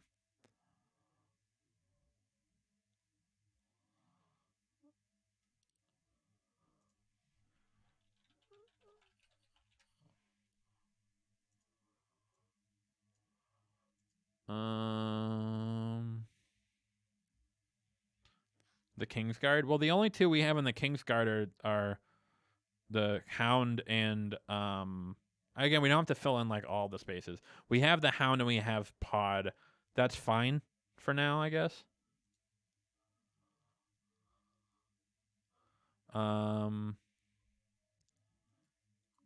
Guys, we don't have to answer who rules everyone. It doesn't. It's okay. Like these things will work themselves out.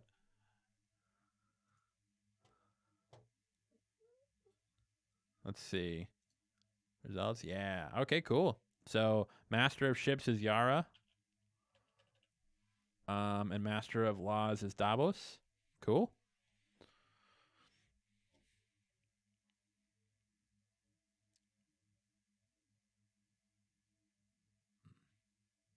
Yeah. No, Sandor going north wouldn't work. The problem with Sandor going north is because Brienne would probably go north too. So I'm thinking like Brienne in the north with Sansa and Arya, and Sandor in the south with Jon and Bran. That seems to work better.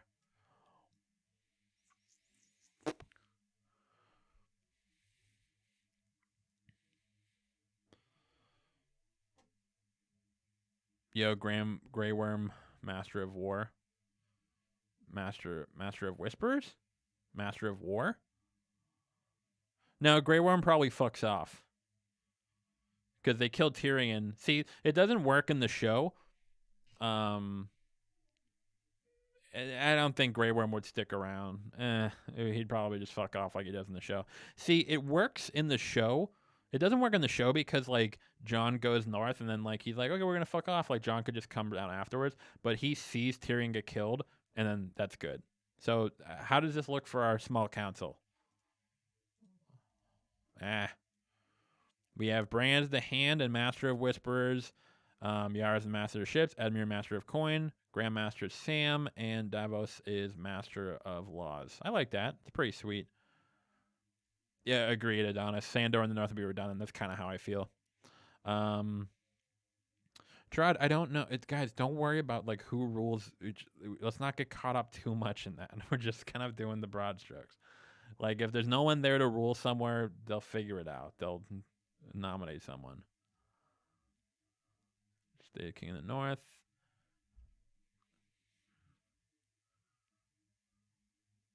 Yeah, it's kind of cool. Stark, Greyjoy, Tully. Yeah.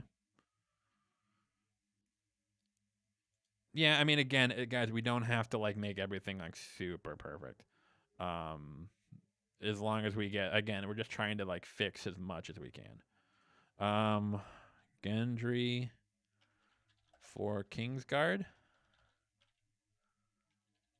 What do you guys think? Guys, seeing a lot of you guys. Yeah. Ye or knee.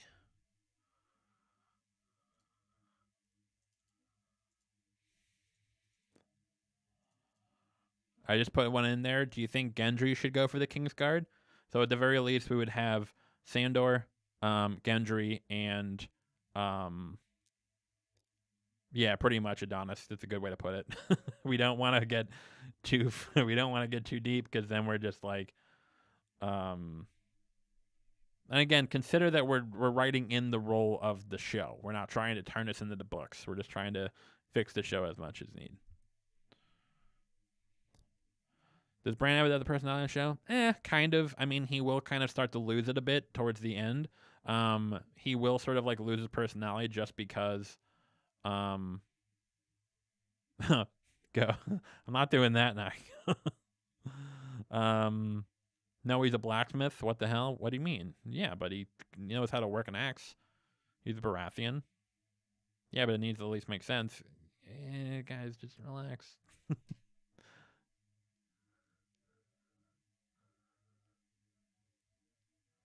Wait, what? Y'all know as a no, and Jeremy just confirmed that literally. Shannon. Oh yeah, Bran. Yeah, again, the books are gonna be a lot less weird, I think, because even if Bran does kind of like lose his personality, we'll still get his inner monologue, so we'll understand it, as opposed to in the show where it's just like, what the fuck? Here, let's do another one. Gendry has no combat training or experience. Yeah, maybe that's why he should work under Sandor, who can teach him this stuff. Like, guys, relax. Gendry for the Postal Service. I like that. Hot pie for the Kingsguard. No, if Jon was wise, he'd give him to the Kingsguard to press his claims. He was treated the best way to get rid of his claim. Or maybe he just wants to be Kingsguard. I don't know, guys. All right, and Gendry is no. So Gendry not for the Kingsguard. BrainNet, is it possible you would create a playlist for the GOT rewrites on your channel? Already done, BrainNet. It's on the channel. There's a full playlist for all 18 episodes of the rewrite plus the trailer. I will add this video, and I will also add the finale when I'm done.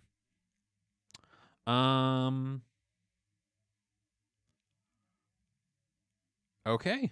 I think that's it.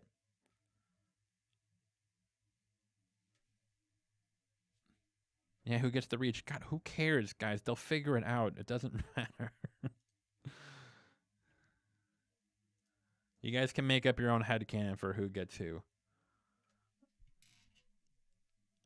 right.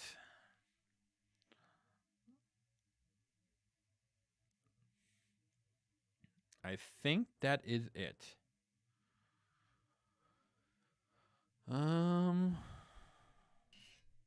Oh, how did we need to figure that out? How is the Night King gonna get past the wall? I need a suggestion.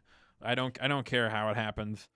I just how is the Night King gonna get past the wall? Is there a way for it to happen? How are we think it's gonna happen in the books? They're gonna freeze the ocean? Can they do that?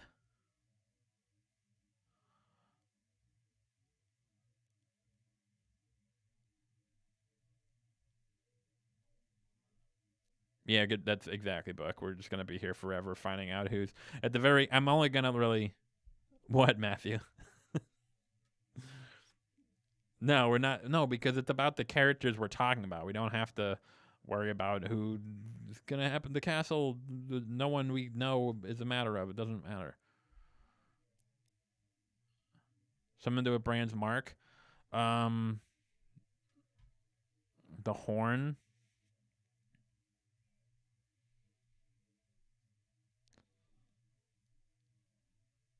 Oh, fuck, Steven. You're right.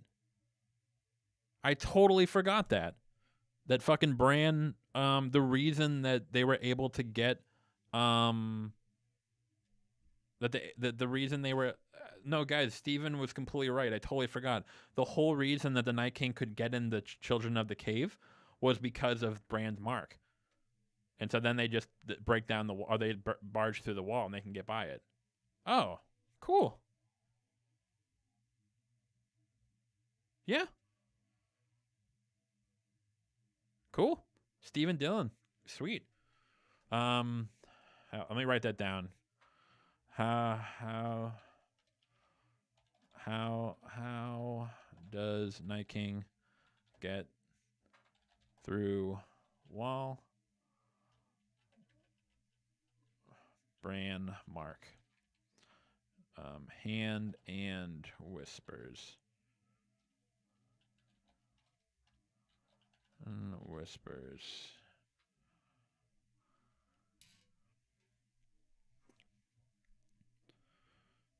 Yeah, that works. The mark allows him, because it allowed them to get through.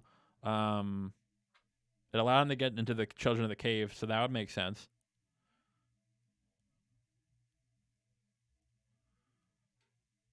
It's still a big wall, though. Yeah, but it's, yeah, and that actually works, Brain. So in the end, Bran did all that work to prevent the Night King just to be the only reason he came to Westeros in the first place. There you go. Perfect. That's the series for you. We got the small council. Does anything else need to be cleared up? I think we kind of got all the major strokes. I think. I don't think of anything else. I can't think of a church should be looking about who cares who rules where, because Drastica shells include a couple lines about. I don't really care. Not. I mean, like, again, it's like when we're talking about like, yeah, but G Filmer, it's about the magic. It's not about the wall itself. It's about the magic that was stopping the Night King. I can see the Night King getting over the wall.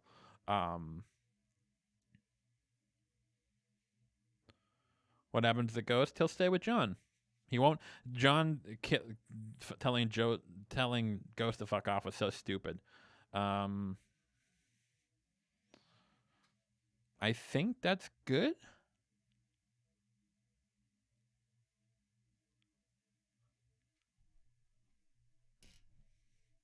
Yeah, we'll just write Bran's mark into it. That works. Make the White Plot Cersei's demand for a truce. No, the White Plot just doesn't work on any level. The only reason the White Plot exists is to oh, thank you, Bills. The only reason the White Plot exists is to get the dragon in the Night King's hands. But if we're just gonna do the mark, and then we can give the dragon to and then we can give the And then if we want Night King can ride the dragon come the long night, that's fine. But I think Brand Mark works fine. I don't think it's worth trying to fix the whole white plot because the white plot's just a mess. It just doesn't make any sense, and it's just dumb, and literally the only reason that there is the white plot is to get the dragon in the Night King's hands so he can burn down the wall. But in order to like do that, in order to like set that up, they had to like build up so much crap. So I think Brand's Mark is fine. Anything else? North can't be invaded from the south.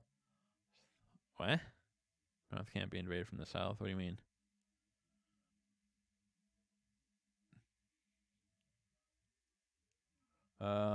Do we want to do? Is there enough people who want to vote on Bronn dying or not? He doesn't have to die. We can have Bronn live, and he can get the twins, and we can have a bunch of other people die during the long night. Do we want to vote on it for Bronn dying or living?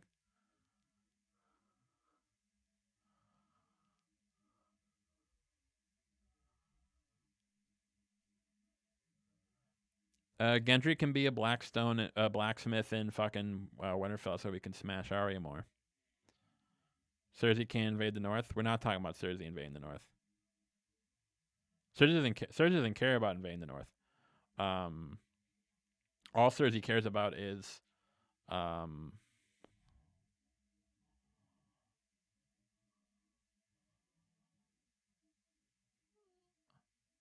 Tyrion. Book, we can have Tyrion do it regardless, because Tyrion's kind of already. Tyrion also, he patches things up with Jaime. He wants to save Cersei's baby. He finds out at the end that he killed Cersei's baby, or he thinks he did, at least at the time of when he kills Dany. So there's enough. Here, let's just do it. Let's just vote. Bronn dies during long night, lives and gets the twins. I'll let you guys decide on that one.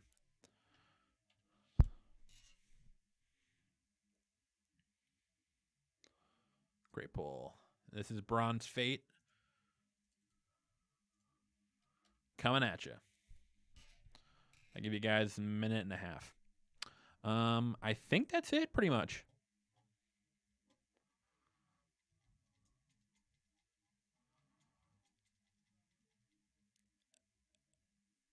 Again, TD, it's not necessarily the point I'm making is that it just the white plot itself is just rather silly, and it just leads because then not only that, but then it will have. Ironically, it doesn't even work because the whole thing with the white plot is if they go and do that, and then he gets the dragon and he burns the wall down with it. So what would the Night King have done had they not done that? Like what would the Night King have done if like they were marching towards the wall? What do I do with Dario and I rewrite? I think we just left him across the narrow sea. We can do a sequel series where he comes and tries to kill the people who killed Dany.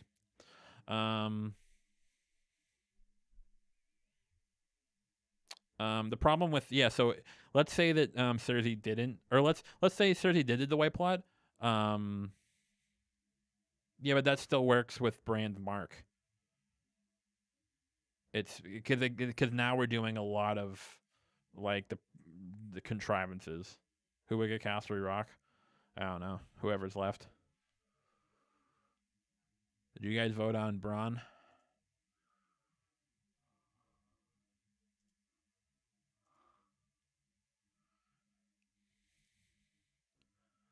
All right, did you guys vote on Bronn's fate? Last one. It's another one. I just added it again.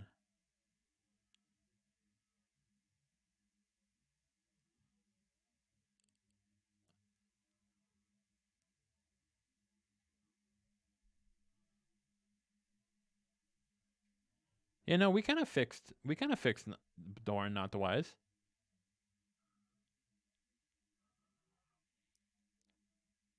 Yeah, but Tia, we can just have the dragon die during the long night. It doesn't really matter because even if the dragon dies that far in, the dragon still die. Rhaegal doesn't die until the Battle of King's Landing, so it doesn't really matter. I will literally use 5 different IPs to kill. Well, you're not gonna have time, Moist. All right, 3, 2, 1 for Bronn's fate, and the results is Bronn lives and gets the twins. So we have the vote that Bronn lives and gets twins. I'll write that down. Again, it's still Tyrion's revelation still works. The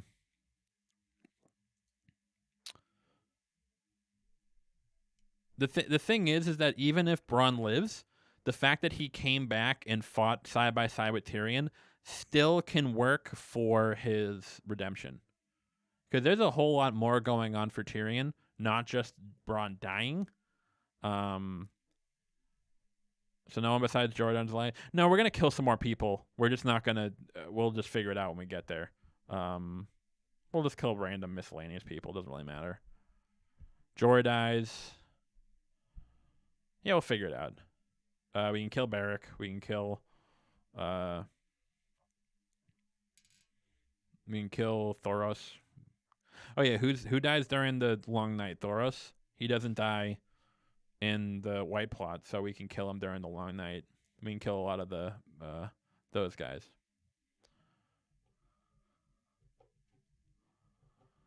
Steven, I am amazed at this Excel. Well, this is Google Sheets, so yeah, exactly, Duffy. I think Bronn coming back and being with Tyrion and fighting with him kind of is enough to bring Tyrion back, even if Bronn doesn't die. Yeah, Ricken can die. We can kill Ricken in the long night. Fuck Ricken. I don't give a shit. Any last? I gotta go soon. Any last things we need to clear up? I think we're good. If you do think of things, shoot me hit me up on Twitter or something, or at me on Twitter if I forgot anything. But I think we're pretty good. I think we figured out most of the major things, and I think we're good to go. And I think I can start drafting. I have no idea when this is gonna be out. Grey Worm should probably die during the long night. Not the wise. The only thing is that I think Grey Worm has to be the one to be there to, I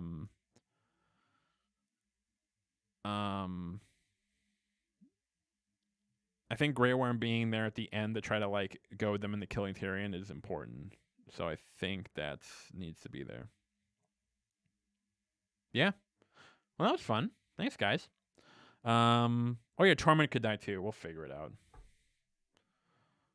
Oh, thanks, Emily. Gendry, we originally thought we were. Thank you for the chat. We thought Gendry was going to go. We thought Gendry was gonna maybe go to the Kingsguard, but we voted against that. We think Gendry might just chill in Winterfell as a blacksmith, so he and Arya can just get it on every fucking night.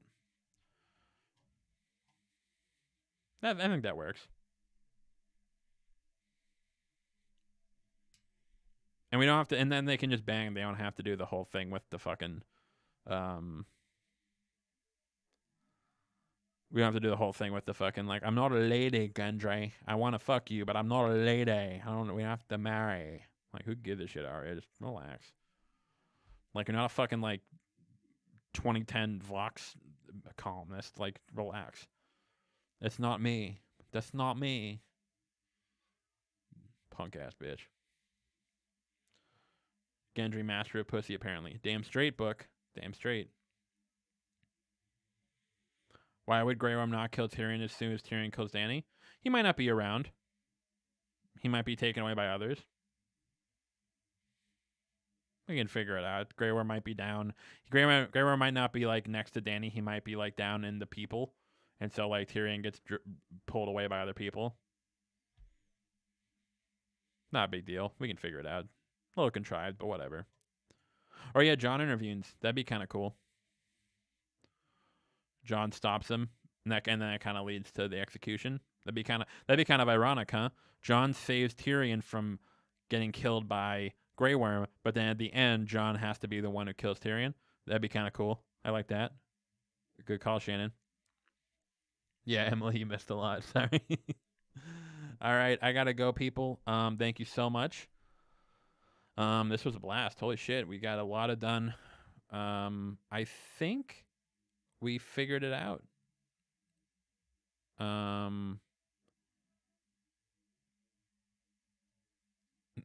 Yeah, you know what, Ricky? I like that one. Gendry's accidentally shot by Arya while she's recklessly practicing archery, which was stupid.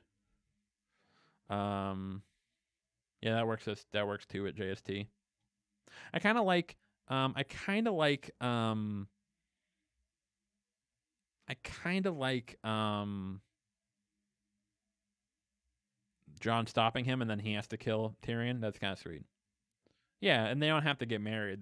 Gendry and Arya can just bone and see what happens. Yes, Nakago, I'll hit you up tomorrow. Okay, thanks guys for coming. I will see you later. If you have any other notes or if there's anything like big I missed, again, I wouldn't get too caught up in like the smaller stuff like who's rolling who. I mean, again, if they're not like major characters, I don't really think we should concern ourselves. It's not really a big deal. Then like those things will sort themselves out. All right, thanks for coming, guys. I'll see you guys later.